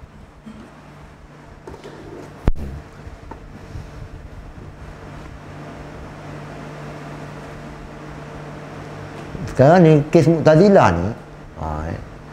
Mu'tazilah ni, adakah ianya bicara yang kita kritik Mu'tazilah ni, adakah ianya bicara tentang esa pada sifat atau esa pada perbuatan? Dia sebenarnya tidak melibatkan esa pada perbuatan, kerana kudrah manusia itu dia bukannya uluhiyah menurut Mu'tazilah. Kerana kudrat manusia itu dijadikan oleh Allah. Jelas itu kan? Kudrat Tuhan ialah sesuatu yang tidak dijadikan. Dah tak termasuk situ. Yang jadi khilaf, yang jadi masalah kita mengkritik Mu'tazilah ialah bicara esa pada perbuatan. Baru kita bicara pula. Dah jelas itu Baiklah. Apabila begitu pula esa pada perbuatan, kebanyakan ulama bicarakan tentang esa pada perbuatan, ia hanya merujuk kepada kam munfasil. Tak bicara tentang kam muttasil. Hanya tergambar bicara ini hanyalah pada kam munfasil saja. Iaitulah ternapi ada perbuatan yang syabih, yang masil, yang nazir dengan perbuatan Tuhan. Apa itu masil? Apa itu syabih? Iaitulah perbuatan memberi bekas. Itu dia. Ini yang kita mengkritik golongan Mu'tazilah. Sebagian lagi ulama mengatakan bukan sekadar 5, bahkan 6. Iaitulah ternapi kam mutasil pada perbuatan. Ditasawurkan macam mana perumpamaannya untuk mudahkan faham. Iaitulah perbuatan Tuhan itu dibantu oleh perbuatan yang lain. Ibarat begitu. Dibantu dengan perbuatan yang perbuatan lain. Ini dinamakan sebagai dibantu oleh makhluk. Dibantu tu. Ini kam mutasil pada perbuatan. Ini sebagian ulama. Tapi sebagian ulama yang lain pula mengatakan dah tak sama je konsepnya. Sama je konsepnya. Itulah kam munfasil. Kalau membantu maknanya syabih dengan perbuatan Tuhan. Lalu yang dijawab pula, dia bukan masalah macam tu. Dia masalah ibarat membantu. Dia bukan buat berasingan. Dia hanya membantu perbuatan Tuhan. Tak selesai perbuatan Tuhan tadi kalau tak ada yang ini. Ibarat begitu. Ini bicara esa pada perbuatan. Selesai tuan Kita ada masa 1 jam lagi. Laginya,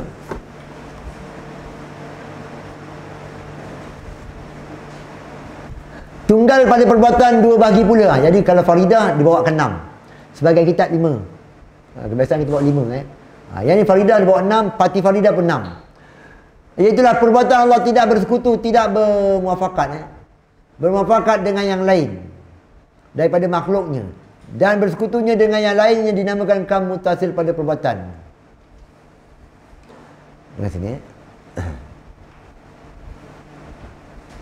kam mutasil.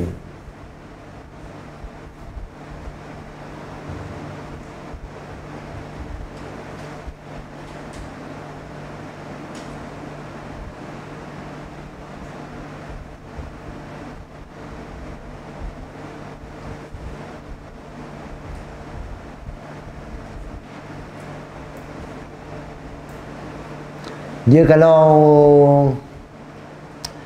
faridah lebih jelas. Faridah lebih jelas di sini. Iaitulah merujuk kepada apa dia? Merujuk pada merujuk pada muawin, merujuk pada membantu. Di sini. Jadi perbuatan Allah tidak bersekutu, berkongsi. Bersekutu di sini ialah berkongsi. Berkongsi itu ialah membantu, itulah. Bukan berkongsi di sini bermaksud nazir, syabih. Bersekutu di sini artinya berkongsi dengan maksud apa dia? Maksud membantu. Tidak bermuafakat dengan yang lain daripada makhluknya. Dan bersekutunya dengan yang lain dinamakan akan kam mutasil pada perbuatan. Artinya perbuatan Tuhan itu dibantu dengan perbuatan yang lain, makhluk yang lain, maka itu dinamakan sebagai mutasil pada perbuatan.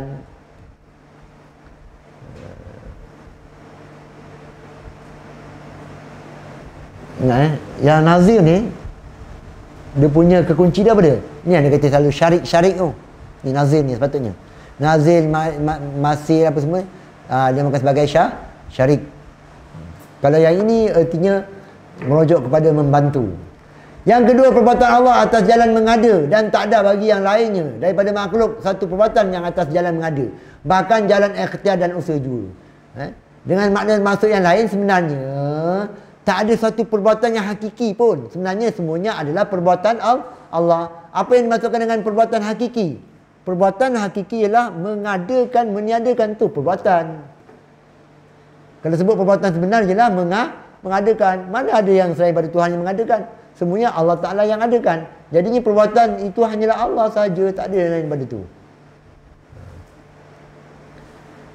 Jadi bila mengatakan ada perbuatan selain daripada perbuatan Tuhan dengan maksud hakiki, itulah mengadakan, maka ianya termasuk dalam menyebut termasuk dalam kam munfasil pada perbuatan. Dan ada perbuatan yang lain daripada makhluk atas jalan mengada dinamakan kam munfasil pada perbuatan. Dan wajib bagi Allah tunggal pada perbuatan, tenapilah artinya tak adalah pada Tuhan dua kam mutasil dan munfasil pada perbuatan ini. Dan mustahil lawannya itulah tidak esa, tidak tunggal pada segala tersebut itu. Jelas Dalil keesaan Allah, kalau berbilang ada kala muafakat pada menjadi atau tak ada akan suatu, atau bersalahan pada keduanya, maka lazim daripada itu lemah. Kalau lemah begitu, tentu Tuhan itu esa, dan bila esa tentu mustahil berbilang. Jadi kesimpulannya, kalau Tuhan ada Tuhan A, Tuhan B, ini dinamakan sebagai apa dia? Dalil tamanuk Lau kana fihi ma aliha illallah la fasadata tu. Jadi kalau ada Tuhan A, Tuhan B, andaian pertama, dia jenis berbalah, tak boleh. Ni kepala angin, ni kepala angin. Yang ni nak buat lain, ni nak buat lain. Ini nak buat bumi bulat, yang ni buat 4 segi. Tak akan terjadinya bumi. Itu kalau tak sepakat. Kalau bersepakat pula, Tuhan A, Tuhan B berkasih sayang, tak apalah, kita pakatlah sayang kita. Dua-dua nak buat bulat. Nak buat bulat tu pula sama ada yang A tu buat, B tak buat, ataupun B buat, A tak buat, maka salah seorang daripada A dan B ini tidak membuat. Bila tidak membuat, sedangkan ianya adalah Tuhan. Bila ada sesuatu yang terjadi bukan daripada Tuhan, maka itu bukanlah Tuhan. Bila A itu bukan Tuhan ataupun B itu bukan Tuhan, secara automatik B juga bukan Tuhan, secara automatik A juga bukan Tuhan, kerana hakikat mereka itu adalah bersamaan. Dia memang tak faham macam tu je. Dia hakikat bersamaan.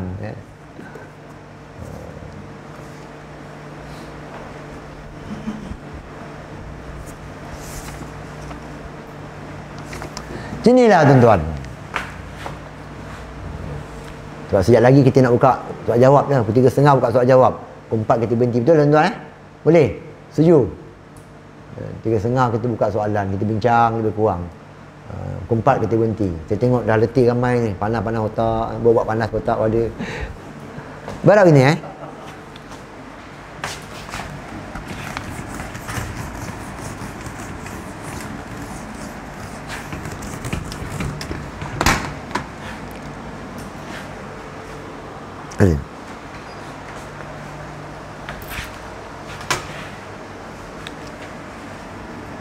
kalau ada Tuhan A, Tuhan B, adanya alam. Pertama, sepakat A dan juga B. Sepakat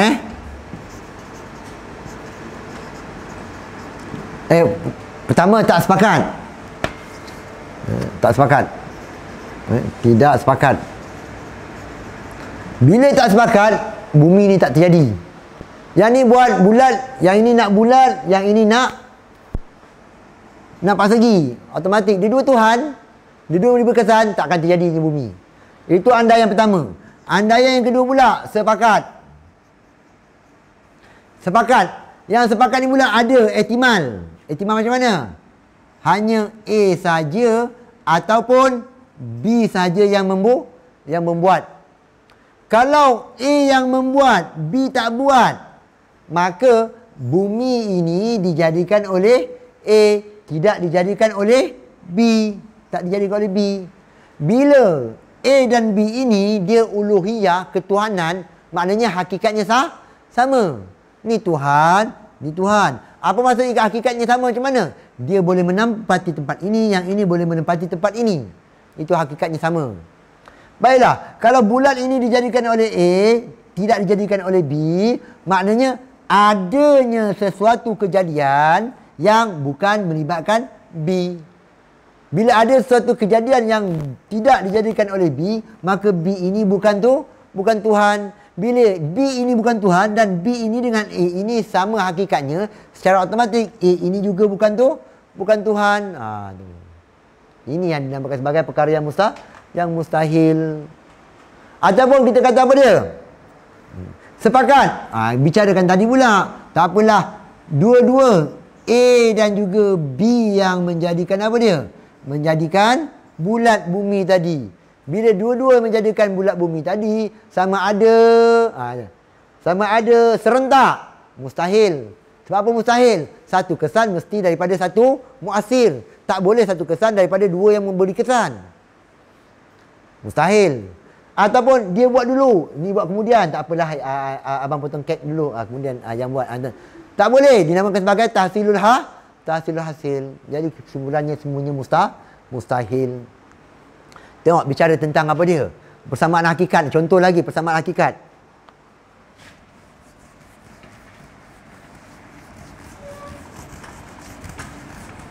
Iaitulah kemustahilan pada Tuhan itu hulul hawadis.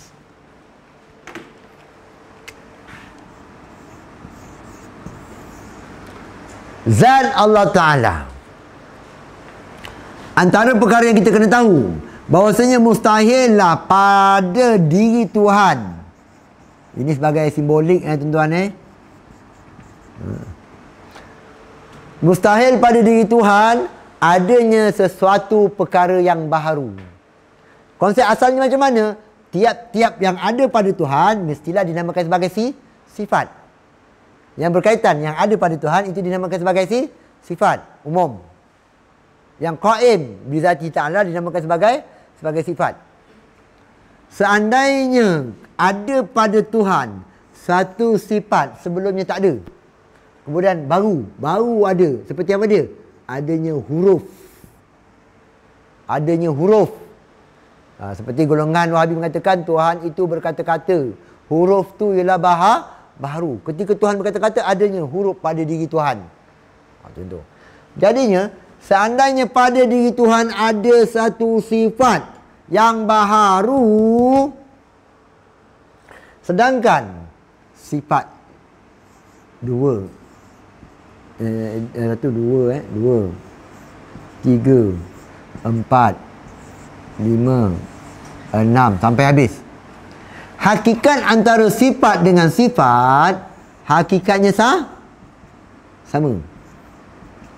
Hakikat sifat sama. Hakikat sifat sama.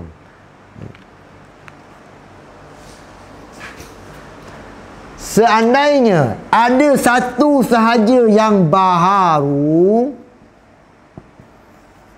huruf. Jadi ketika Tuhan berkata-kata, adanya huruf baru terjadi pada diri itu Tuhan. Ini yang dibawakan oleh Ibn Taymiyah. Bila ada satu sifat saja baharu pada Tuhan, sedangkan semua sifat itu merupakan hakikatnya sama. Antaranya ialah sifat apa dia?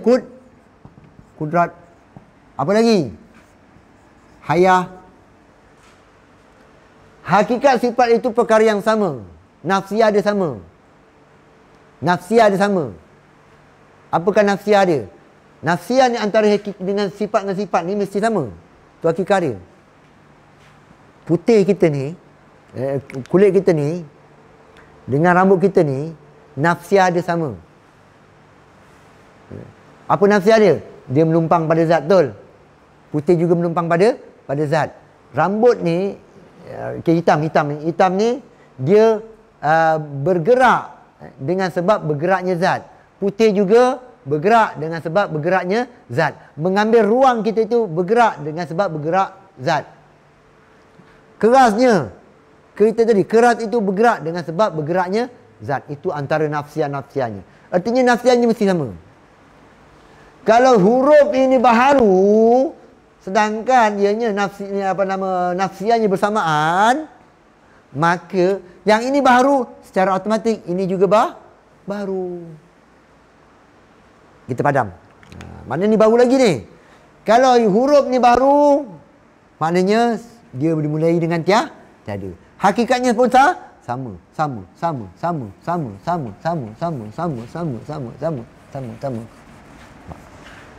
Hanyalah ada zat. Hanyalah ada zat. Nafsiyah bagi zat mesti bersifat. Kena faham. Zat mesti ada sifat. Sebagaimana sifat ada zat. Bila tak ada sifat. Sedangkan zat dan sifat, kalau kita tengok makhluk, dia ada serentak. Di mana ada zat, di situ ada sifat. Oleh kerana itulah Imam Abu Hasan Al-Asy'ari mengatakan baqa itu sebagai sifat ma'ani. Dan kudrat Tuhan tidak berkait dengan i'dam, meniadakan. Tak meniadakan.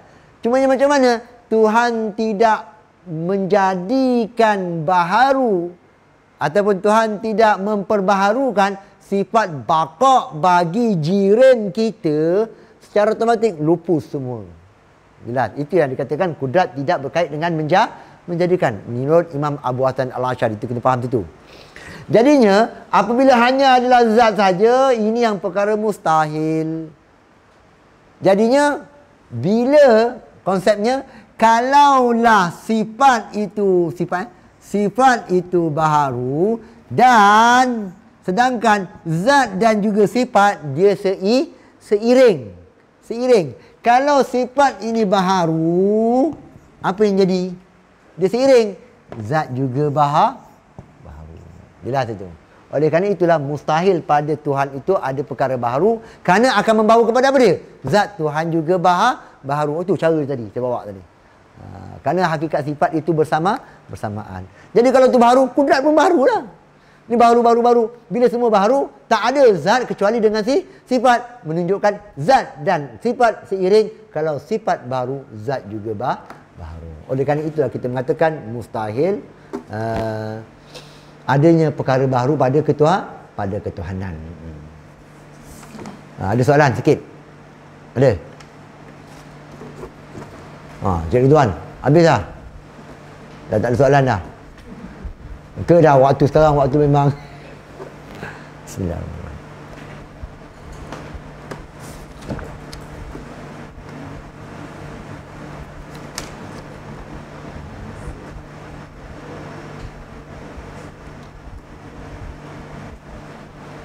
Baiklah, kita masuk berikutnya.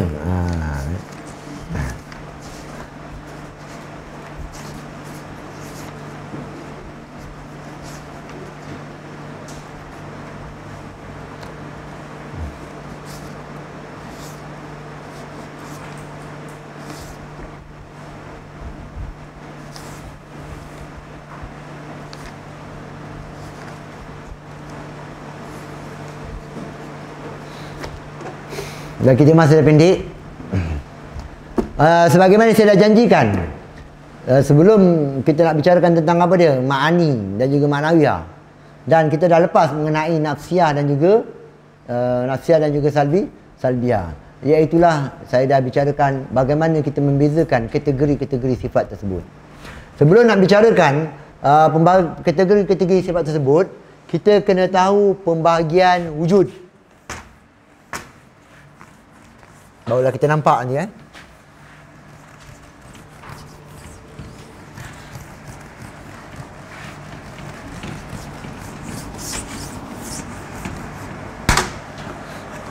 Nak tunggu sahabat-sahabat semua jenis. Tak apalah kata. InsyaAllah faham. Allah Ta'ala bagi. Baiklah. Mula sekali kita kena tahu wujud terbahagi kepada apa dia. Kita lihat matahari. Lihat matahari kat luar, matahari kat atas sana. Itu dinamakan sebagai apa dia? Wujud kharij. Fil kharij. Wujud pada luaran. Itu wujud yang realitinya, itulah wujud sebenar. Ni. Wujud pada kharij. Inilah wujud sebenar. Inilah wujud sebenarnya. Inilah wujud yang hakikinya.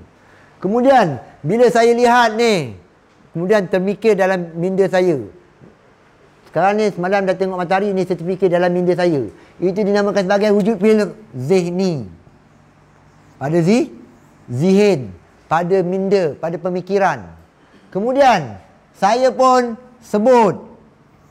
Ini dinamakan sebagai wujud pada nutqi, pada sebutan.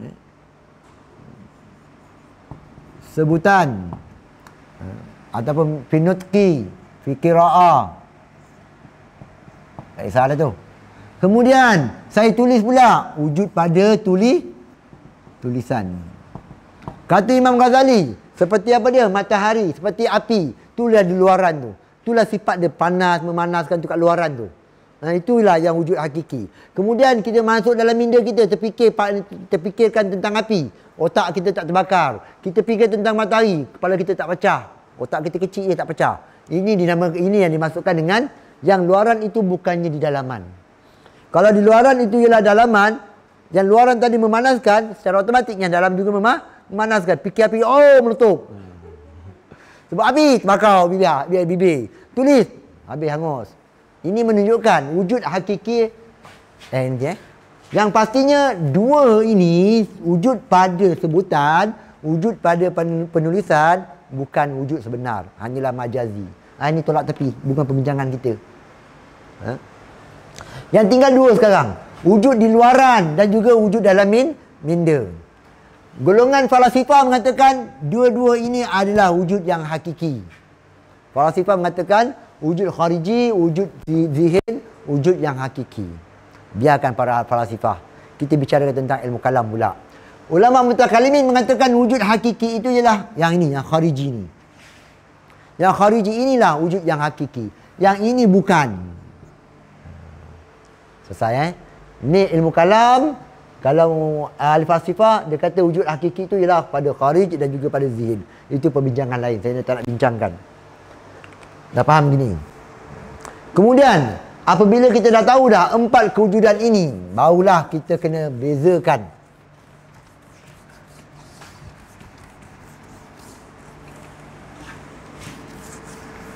Perkara-perkara yang maklum. Perkara-perkara yang kita maklum, perkara yang boleh diketahui. Semua ni, semua. Ni depan mata kita tengok ni. Cerita tentang Tuhan. Itu perkara yang maklum. Perkara yang diketahui. Dia maklumat, perkara yang diketahui. Maklum terbagi kepada dua.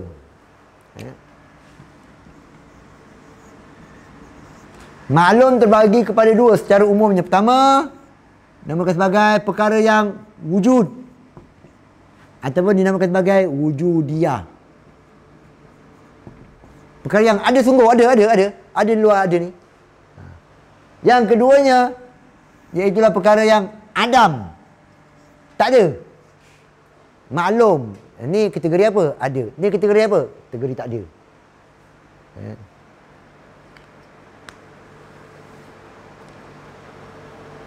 Ni. Jadi adanya wujudiyah, adanya adam. Kemudian pula ada sebahagian mereka mengatakan, tak, bukan itu saja.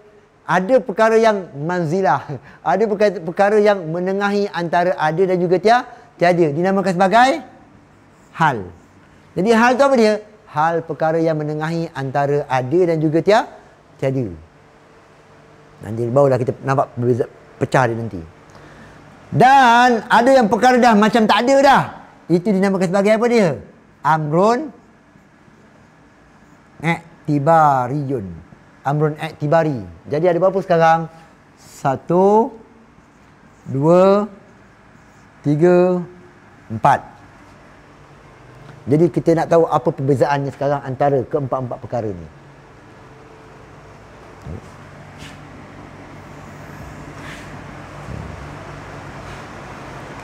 Baiklah, kita dah tahu tadi mengenai apa dia? Wujud pada luaran, wujud dalam pemikiran. Ambil ni calculation dia. Wujud pada kharij, wujud pada zihin. Ni kunci kena pegang dulu.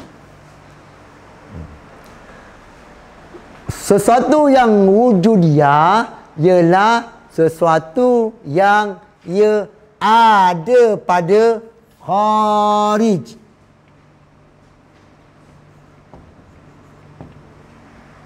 Ada pada kharij, ada di luaran. Kalau kita fikir, maka akan ada wujud pada zihin, pada pemikiran. Itulah yang dinamakan sebagai wujudiyah. Hal pula, perkara yang menengahi antara ada dan tiada, ia juga sabit pada kharij dan dia sabit pada zihin. Nanti kita huraikan lagi. Amrun i'tibari, dia tak ada pada kharij, tak sabit pada kharij, tapi dia sabit pada zihin, dalam pemikiran. Dia ada dalam pemikiran saja, tapi kat luar kharij tak ada, tak sabit. Adam pula, Ain dal mim, bukan Nabi Adam tu kan, Ain dal mim, Adam, ketiadaan. Adam pula dia tidak ada pada kharij, tak ada pada zihin. Baiklah. Sekarang kita nak bezakan, nampak macam sama dengan Cik Ridwan, nampak macam sama kan? Apakah membezakan antara wujudiyah dengan hal? Kerana wujudiyah dia sabit pada kharij, sabit pada zihin. Hal sabit pada kharij, sabit pada zihin. Sebenarnya yang wujudiyah ini dia sabit pada kharij dan dia iaitulah ziyadah. Zihin juga ziyadah. Ziyadah macam mana? Ziyadah artinya dapat membezakan di luaran. Tuan-tuan lihat whiteboard ini, jirim. Dan dia juga bersifat putih. Putih itu sesuatu yang ada di kharij, di luarannya. Lalu kita dapat bezakan antara putih dengan papan ni, dapat bezakan. Macam mana? Tak perasan lagi ke? Nanti saya ambil spray hitam. Spray ke hitam? Oh betul lah, bezalah antara putih dan juga papan tadi. Beza. Jadinya yang dimasukkan dengan wujudiyah, dia sabit di luaran, di kharij, dan dapat dibezakan, kefahaman dapat dibezakan pada luaran. Itu yang dimasukkan dengan wujudiyah. Di luaran dia dapat dibezakan. Di zihin pun dapat dibezakan. Papan dia, putih tu putih, papan tu ialah zat, putih tu ialah sifat. Kalau aku tak nak putih dia, aku nak menyampah tu kawan hitam, tak ada warna kuning tu. Dapat dibezakan dalam pemikiran. Tak boleh bezakan di luaran. Tak ada masalah. Itu nama ziyadah kefahaman dia. Ziyadah dia punya perbezaan dia. Hal pula dia sabit pada kharij, tapi dia tidak ziyadah. Ziyadah. Contoh macam mana? Keputihan ni, keputihan. Keputihan tu bukan putih. Whiteboard. Keputihan tu bukan whiteboard. Pergerakan. Pergerakan tu bukannya kereta. Pergerakan itu bukannya gerak. Gerak-gerak lah. Kereta-kereta. Tapi pergerakan itu ialah sesuatu gabungan yang ada pada kereta tadi. Kereta gerak yang berkait dengan kereta. Itulah yang dinamakan sebagai apa dia? Pergerakan. Begitu juga dengan keputihan. Putih tu putih lah. Putih ialah sifat. Bagian-bagian ni putih lah putih. Kata anak putih ni itu korang hitam. Itu putih. Dan bukanlah keputihan itu whiteboard. Ini papan ni. Papan lah. Satu jirim bagian-bagian. Tapi keputihan, iaitulah perihal, keadaan. Whiteboard itu putih. Itulah yang dinamakan sebagai hal. Dalam bahasa Melayu pun digunakan sebagai hal dan perihal. Dalam bahasa Melayu, perihal. Jadi itulah yang dinamakan sebagai hal, menengahi antara ada dan juga tiada. Jadi keputihan tu dah dapat tak beza kat luar? Tak. Tapi sabit tak kat luar? Sabit lah, nampak putih, memang keputihan lah. Tapi tak dapat dibezakan antara putih dan keputihan. Dapat beza antara papan dengan keputihan. Tak dapat nak bezakan. Tapi sabit ya keputihan. Warna itu kemerahan, kehijauan, alam kehijauan. Dia tahu kehijauan. Kehijauan tu bukan alam tu bukan kehijauan. Dan hijau tu bukannya kehijauan. Hijau ialah warna, tapi kehijauan satu perihal bagi hutan. Itulah yang dinamakan sebagai perkara yang ketiga. Jadinya kat luaran dia sabit khariji, ya keputihan. Tapi tak dapat dibezakan antara putih dan juga keputihan dan juga apa dia? Antara keputihan dan juga apa dia? Jirim tadi. Tak dapat dibezakan di luaran. Tapi sabit. Sabit, ya, dia sabit tengok. Nampak perkaitan dia. Tapi boleh dibezakan dalam minda. Dia hanyalah ziyadah dalam minda sahaja. Jelas tu. Baiklah. Amrun i'tibari lah. Dia tak ada pada kharij. Tak sabit pada kharij. Contoh macam mana? Putih. Seperti atas dan juga bawah. Ni. Ni. Kursi. Bawah atau atas. Kita nak kata bawah. Tak boleh. Nak kata atas pun tak boleh. Dia bukan bawah, bukan atas. Untuk diri dia semata, dia bukan bawah untuk atas. Diri diri tak. Khariji dia ni tak ada. Tapi macam mana timbulnya bawah? Kerana kita kaitkan dengan lantai. Lantai bawah, dia pun bawah. Bawah ni pula, lantai pula tak dinamakan sebagai bawah. Kecuali kita adukan yang atas ni. Maka kursi ini bawah. Begitulah juga dengan lampu. Lampu bukan atas. Kalau dibandingkan dengan bumbung, lampu bawah, bumbung atas. Timbulnya atas bawah itu setelah kita adu. Adu ni macam mana? Kerja mana? Kerja akal. Jadi nisbah. Nak nisbahkan timbul pada akal ni lah ni. Pada akal ni. Itu dinamakan sebagai apa dia? Di luaran tak ada. Tak nampak je ke Ustaz? Tak nampak. Yang kau nampak tu kursi yang tak adanya. Yang kau tak nampak tu lah bawah. Yang nampak ni atas, yang ni bumbung, yang kau nampak bumbung. Timbulnya atas bawah itu dalam minda. Itu ziyadah kefahaman tu dalam minda. Jelas Jadi kharijinya tak ada. Yang ada ziyadah pada minda saja. Jelas ni. Bila kita faham begini, maka bagi mereka yang mengisbatkan hal, makanya yang wujudiyah itu ialah sifat ma'ani. Hal itu ialah hal hal ada dua. Hal maknawiyah dan juga hal apa dia? Nafsiyah. Amrun i'tibari ni bagi mereka yang tidak mengisbatkan hal. Kemudian adami ni ialah salbiah. Inilah pembagian dia. Mereka yang mengisbatkan hal.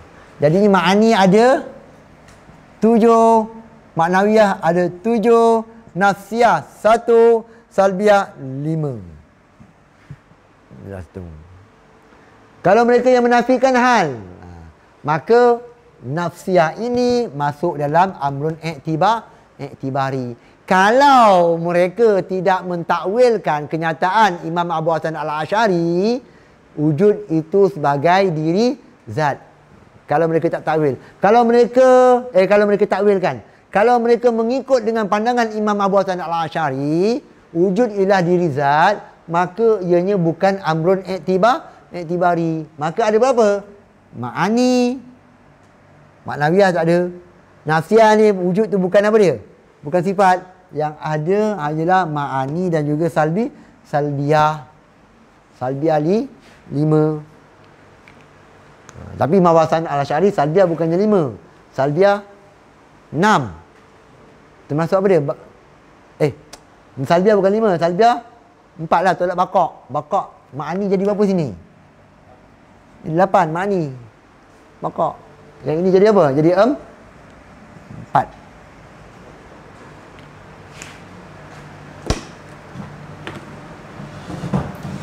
Ini kekunci je untuk pembagian sifat-sifat yang 4 kategori tadi tu. Jadi kita ada masa 25 minit lagi. Kalau ada soalan ini kita dah santai-santai dah ni. Bukan apa, kalau kita masuk sifat kudrat ni kan dah masuk bicara yang panjang lebar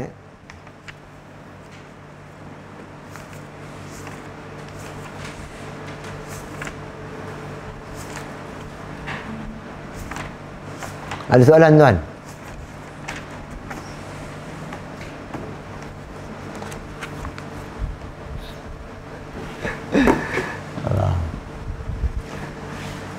Jadi sifat maknanya hal ni pula, hal ni kena faham, dia bukan ta'alluq. Hal bukan ta'alluq. Hal sebagaimana saya katakan tadi, satu fenomena. Antara apa nama ma'ani dan juga ma'nawiyah, ia talazum.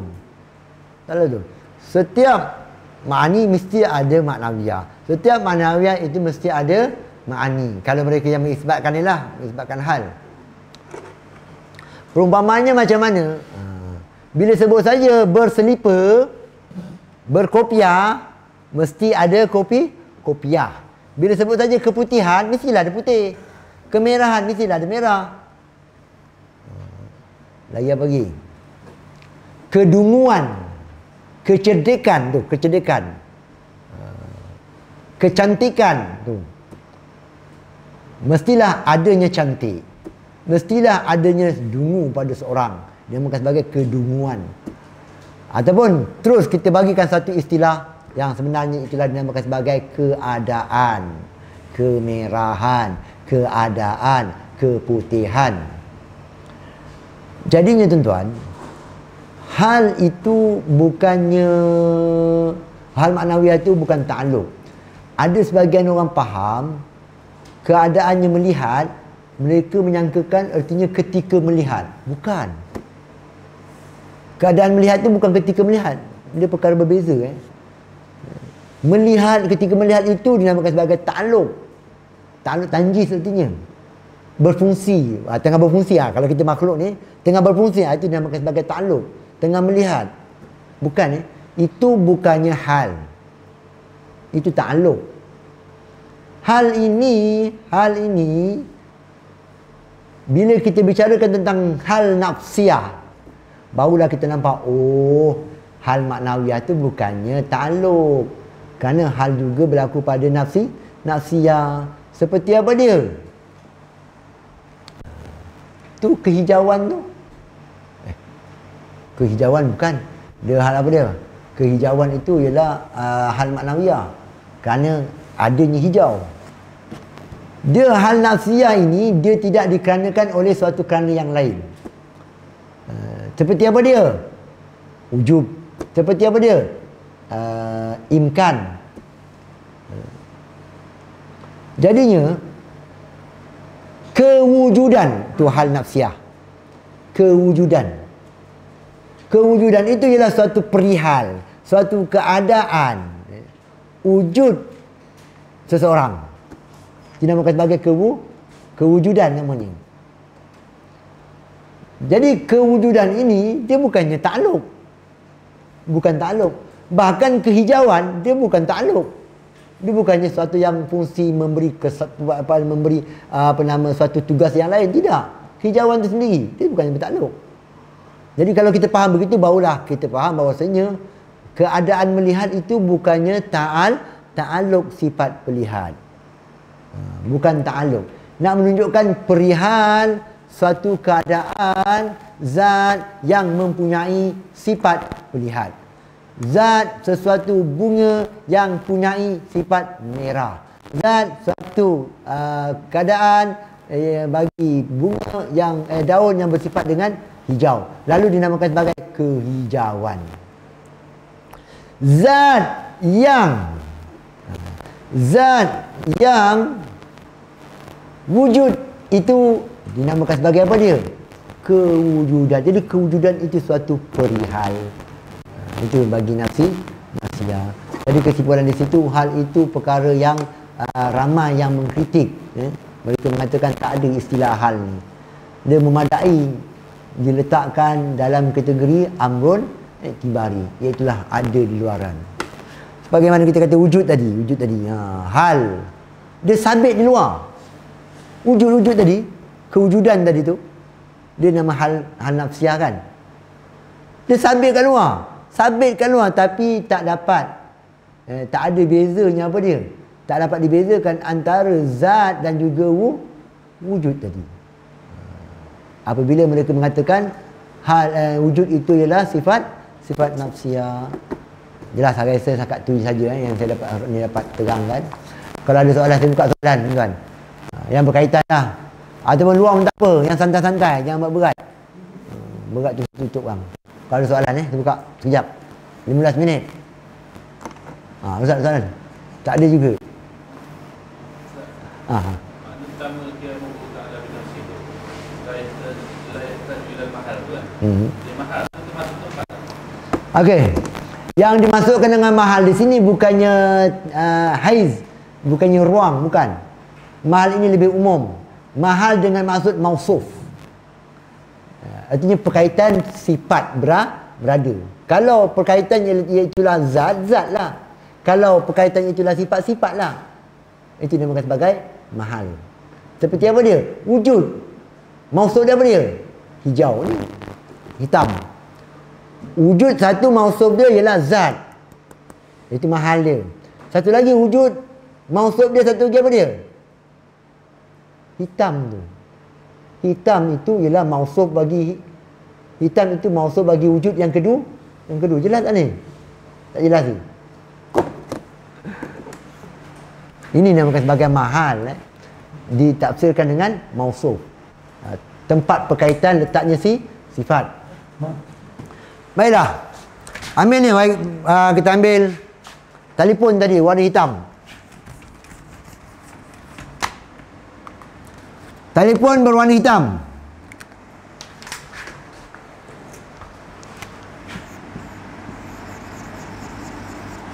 Ada dua wujud di sini. Satunya apa dia? Wujud jirim. Jisim wujud jisim. Yang kedua wujud apa dia? Wujud hitam. Wujud hitam. Jadi ada dua wujud sini. Bila ada dua wujud hitam ini mahal dia apa dia? Wujud jirim tadi, wujud telefon tadi, wujud jisim itu sebagai mahal. Itulah zat. Maqamah binafsihi. Wujud yang kedua kita merujuk kepada apa dia? Hitam tadi. Jadi mahal dia ataupun mausuf dia apa dia? Hitam tadi. Jadi mahal di sini bukan merujuk kepada zat, bukan merujuk kepada mengambil ruang, tidak, bukan. Dia lebih umum daripada itu lagi. Lebih umum lagi daripada itu. Ustaz, saya ada soalan, tapi soalan ringkas lah. Di tempat kerja saya ada kawan pertengahan Wahabi. Tu dia mencabar saya. Kenapa surah wal jamaah tidak belajar atau mengajar sifat nama-nama Allah 99 kan? Kenapa 20 sahaja heboh-hebohkan orang surah wal jamaah? Macam mana nak menjawab soalan? Sebab dia tak masuk kelas ahli sunnah wal jamaah. Saya mengajar pun sifat Asmaul Husna ajar, tak ajarlah ada. Karya Asmaul Husna Imam Ghazali, Imam Fakhruddin Ar-Razi, Ibn Arabi, lagi Ahmad Zarruq. Berapa banyak dia nak? Bukan satu syarah bagi Asmaul Husna. Persoalannya sekarang yang wajib kita tahu berapa itu dia nak tahu. Itu sepatutnya kita tanya pada mereka. Tapi bila kita mengatakan fardu kifayah, maknanya mereka yang dalam ahli fardu kifayah, kita ada kitab Al-Asma'ul Husna, Al-Maqtarul Asna karya Imam Ghazali. Kita ada Syarah Asma'ul Husna Imam Fakhruddin Ar-Razi. Kita ada Ahmad Zarruq, dah tak ingat lagi dah. Imam Qurtubi pun ada. Berapa banyak? Ini menunjukkan ahli sunnah itu kita perbahasan kita, cuma tidak dijadikan fardu ain. Mana yang lebih mudah? Wahabi ke kita? Nak bagi mudah, dia nak payah-payah. Ambil sini, masuk. Buat daurah 10 kali lagi. Kita buat Asmaul Husna pula. Kemudian tengok macam mana perbincangan antara ulama dengan ulama. Dan kita kaitkan apa berkaitan dengan sifat 20? Sifat 20. Rupa-rupanya sifat 20 inilah sebagai asasnya. Yang lain tu akan kembali di sini. Masuk bicara tentang salbiah, bicara tentang sifat zat, sifat af'al. Itulah perbincangan dia. Tak tahu sifat 20, belajar sedalam-dalamnya Asmaul Husna, memang ke laut nampaknya. Tak jumpa punca. Tak jumpa punca.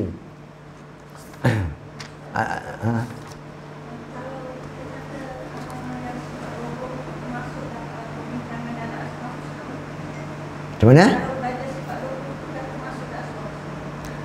Sifat 20. Sebab ada yang mesti dia kata kalau setakat belajar Asmaul Husna saja, mana tak boleh nak selesaikan masalah Tuhan.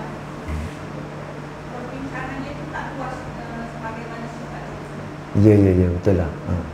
Contohlah kita kata salbiah. Adakah salbiah Tuhan itu hanya 5? Tidak. Tapi yang 5 itu sebagai umbi, 5 itu sebagai ibu, 5 itu sebagai dia punya kekunci untuk yang lain. Begitulah juga dengan sifat 20. Allah Ta'ala bersifat dengan apa? Bersifat dengan kita katakan sebagai Rahman Ar-Rahim, Maha Pengasihani, Maha Penyayang. Di situ kembali kepada apa dia? Sifat iradah Tuhan memberikan kurniaan. Kalau tak tahu sifat iradah, kita tak akan faham Ar-Rahman Ar-Rahim. Ataupun sebagian lagi ulama mengatakan Rahman Rahim itu, rahmat itu kembali kepada sifat af'al. Itulah sifat kudrah Allah Ta'ala memberikan limpah kurniaan. Jadi kembali kepada apa?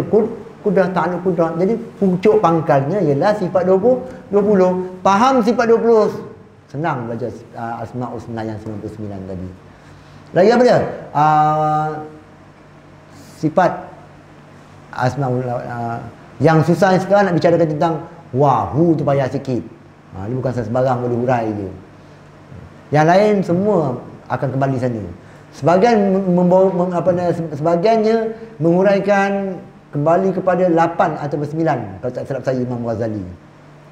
Satu sifat, satu asma' tadi dia akan merujuk kepada ma'ani, merujuk kepada sifat zat dan juga sifat salbiah.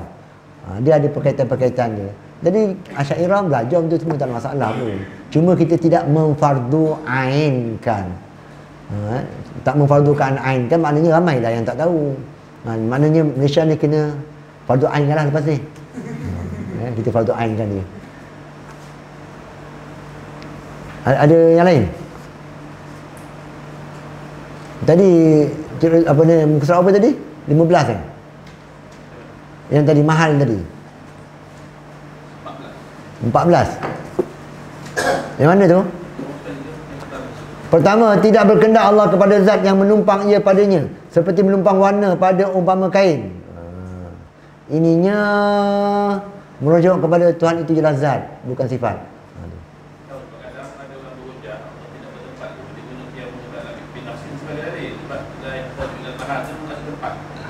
Oh, itu saya terangkan tadi. Mahal lebih umum daripada tu. Jadi yang tu warna tadi, warna tadi sebagai apa dia? Mahal. Mahal bagi apa? Mahal bagi wujud. Wujud yang kedua. Warna tu bertempat tak? Itu tak tempat macam mana? Dia bertempat tapi bukannya zati. Dia bertempat mengikut. Mengikut bagi zat. Zat bertempat, dia bertempat. Dinamakan sebagai bertempat dengan cara mengikut. Bergerak dengan cara mengikut. Hitam tak boleh gerak sendiri ni. Dia tak boleh gerak sendiri ni. Tapi dia bergerak dengan sebab mengikut macam mana? Kerana handphone bergerak. Tapi zati sebenarnya bukan dia bergerak. Gitu. Jadi mahal di situ betul lah. Bukannya mahal masuk merujuk kepada ruang. Tidak. Mahal dengan maksud saya kata tadi sebagai mausuf. Ada soalan lagi? Ada berapa minit? 10 minit? Saya pun ni memang qat'i tutup habis kumpat ni. Saya buka ruang. Mungkin tengah fikir-fikir ke soalan tu.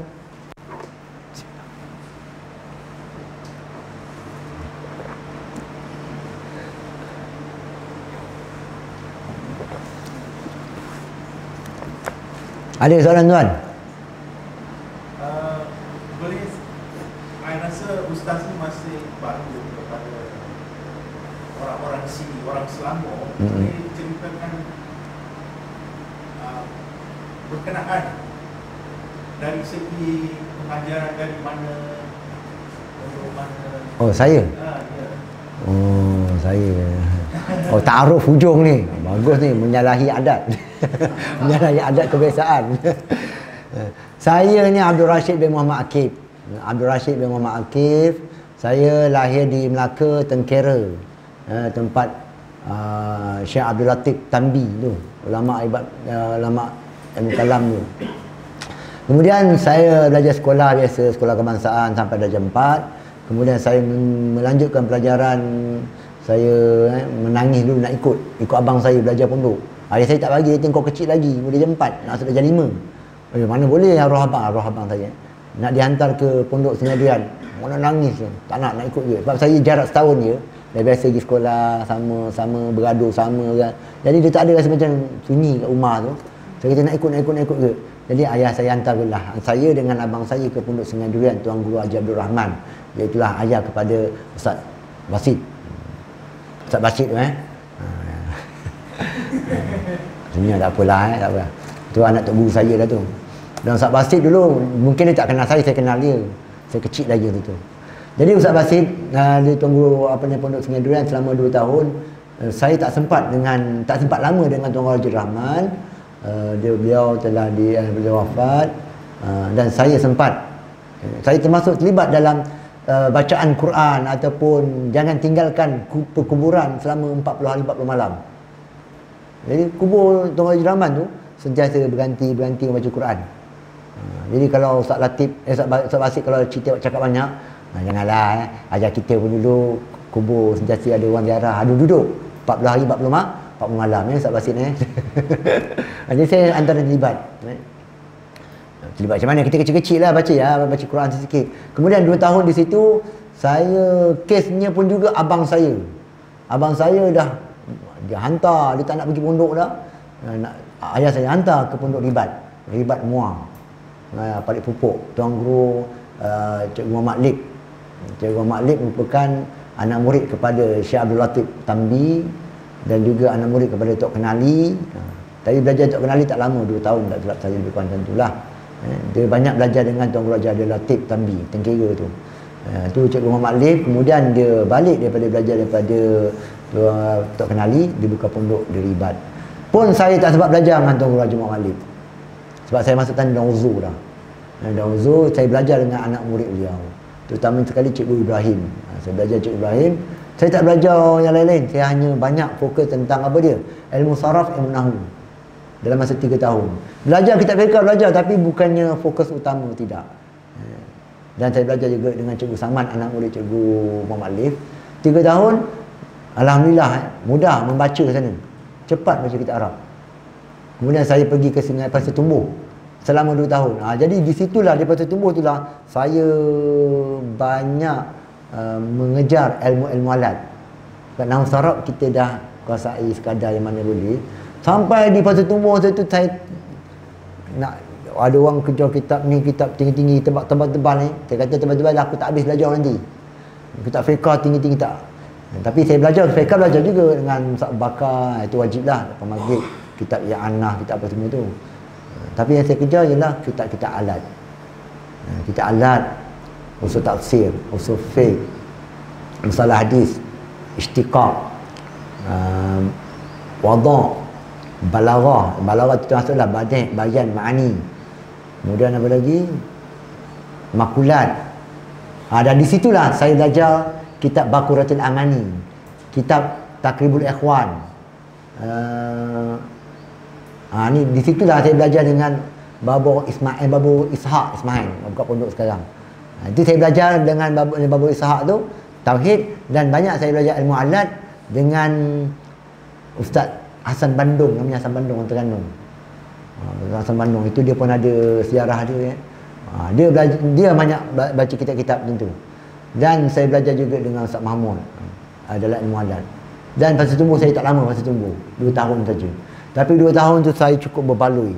Berbaloi macam mana? Ilmu alat, saya kerja ilmu alat je. Ilmu alat, saya kerja ilmu alat. Sebab saya punya prinsip dia, saya kata sebab fiqh ni cukup makan masa yang panjang. Jadi saya kerja fiqh, nanti yang alat ni tak ada, jadi saya kerja alat. Kerana dia Pasir Tumbuh pada ketika itu kepala mutalaah dia banyak buka kitab-kitab alat. Jadi saya kerja kitab alat. Kitab alat, lepas tu barulah saya pergi ke Mekah. Mekah tu saya belajar dengan Babu Sin Siraj, Abdullah Serpa apa semua tu sana di pondok di Jatsud Mekah sana. 3 tahun saja saya duduk sana, tak lama. Balik. Bila balik tu pun saya pergi Fatani di Dala. Tak lama juga dah. Saya rasa macam mana nak berehat lah. Berehat macam mana? Sana pondok daripada kecil pondok benda sama, dobek-dobek sama saya kata. Nak ubah pula. Saya kerja sekejap, bila kerja sekejap nak ubah belajar nizam ni pula, nak belajar macam mana kata sistem-sistem akademik ni, masuk sekolah senang katalah. Barulah saya masuk ambil Pak Sanawi, lepas Pak Sanawi barulah saya pergi ke Mesir. Itulah pengalaman saya. Jadi yang banyak saya dapat di pondok dululah. Alhamdulillah, yang perbincangan-perbincangan banyak di pondok-pondok. Cumanya ketika di Azhar ni, di Mufti ni, betul lah Tok Guru saya dulu kata, universiti ni dia macam lautan luas. Pondok ni ibarat perigi yang dalam. Jadi pondok ni kulit ke kulit, halus habis dia, kaji kangkung lambat habis, sebab dalam. Tapi di universiti luas, kitab banyak, tapi ikut kita, kau nak selam tak nak selam. Kalau nak selam, berbagai-bagai kitab ada, kau baca dia sendiri. Tapi yang jadi masalah sekarang semua main ceh. Ulu kaki je, peh. Dah, aku dah jalan dalam lautan dalam telah aku lalu, bukan Islami. Dia ceh kaki je. Balik kritik ulama-ulama dulu. Itu tak nak. Itu perumpamaan, itu sajalah. Saya taklah belajar tinggi-tinggi yang tak ada. Cuma saya dah kerja pun saya masih belajar lagi. Banyak saya dapat dengan tauhid. Semasa saya dah kerja, belajar dengan arwah almarhum Fakir Zaid. Fakir Zaid antara anak murid pada pondok Gunung Payung apa? Abdullah Tahir Gunung Payung apa? Abdul Rahman Abdullah Tahir Abdullah apa? Gunung Payung Abdul Tahir kan? Abdullah Tahir tu. Saya belajar Fakir Zaid yang masa saya pergi ke Negeri Sembilan itu dia meninggal. Itu saya banyak belajar dengan dia. Itu memang menghalusi di situ lah. Wallahu ta'ala alam bisawab. Jadinya sampai situ saja tepat kita ni waktunya pukul 4. Jadi segala saya mohon keampunan kepada tuan-tuan sekalian seandainya ada bahasa saya yang terkasar, segala kesilapan-kesilapan itu sebenarnya datang daripada diri saja. Segala kebenaran itu datang daripada Allah Ta'ala. Saya akhiri wabillahi taufiq wal hidayah. Assalamualaikum warahmatullahi taala wabarakatuh. Bismillahirrahmanirrahim. Alhamdulillahirabbil alamin wassalatu wassalamu ala asyrafil anbiya'i wal mursalin wa ala alihi washabihi ajma'in.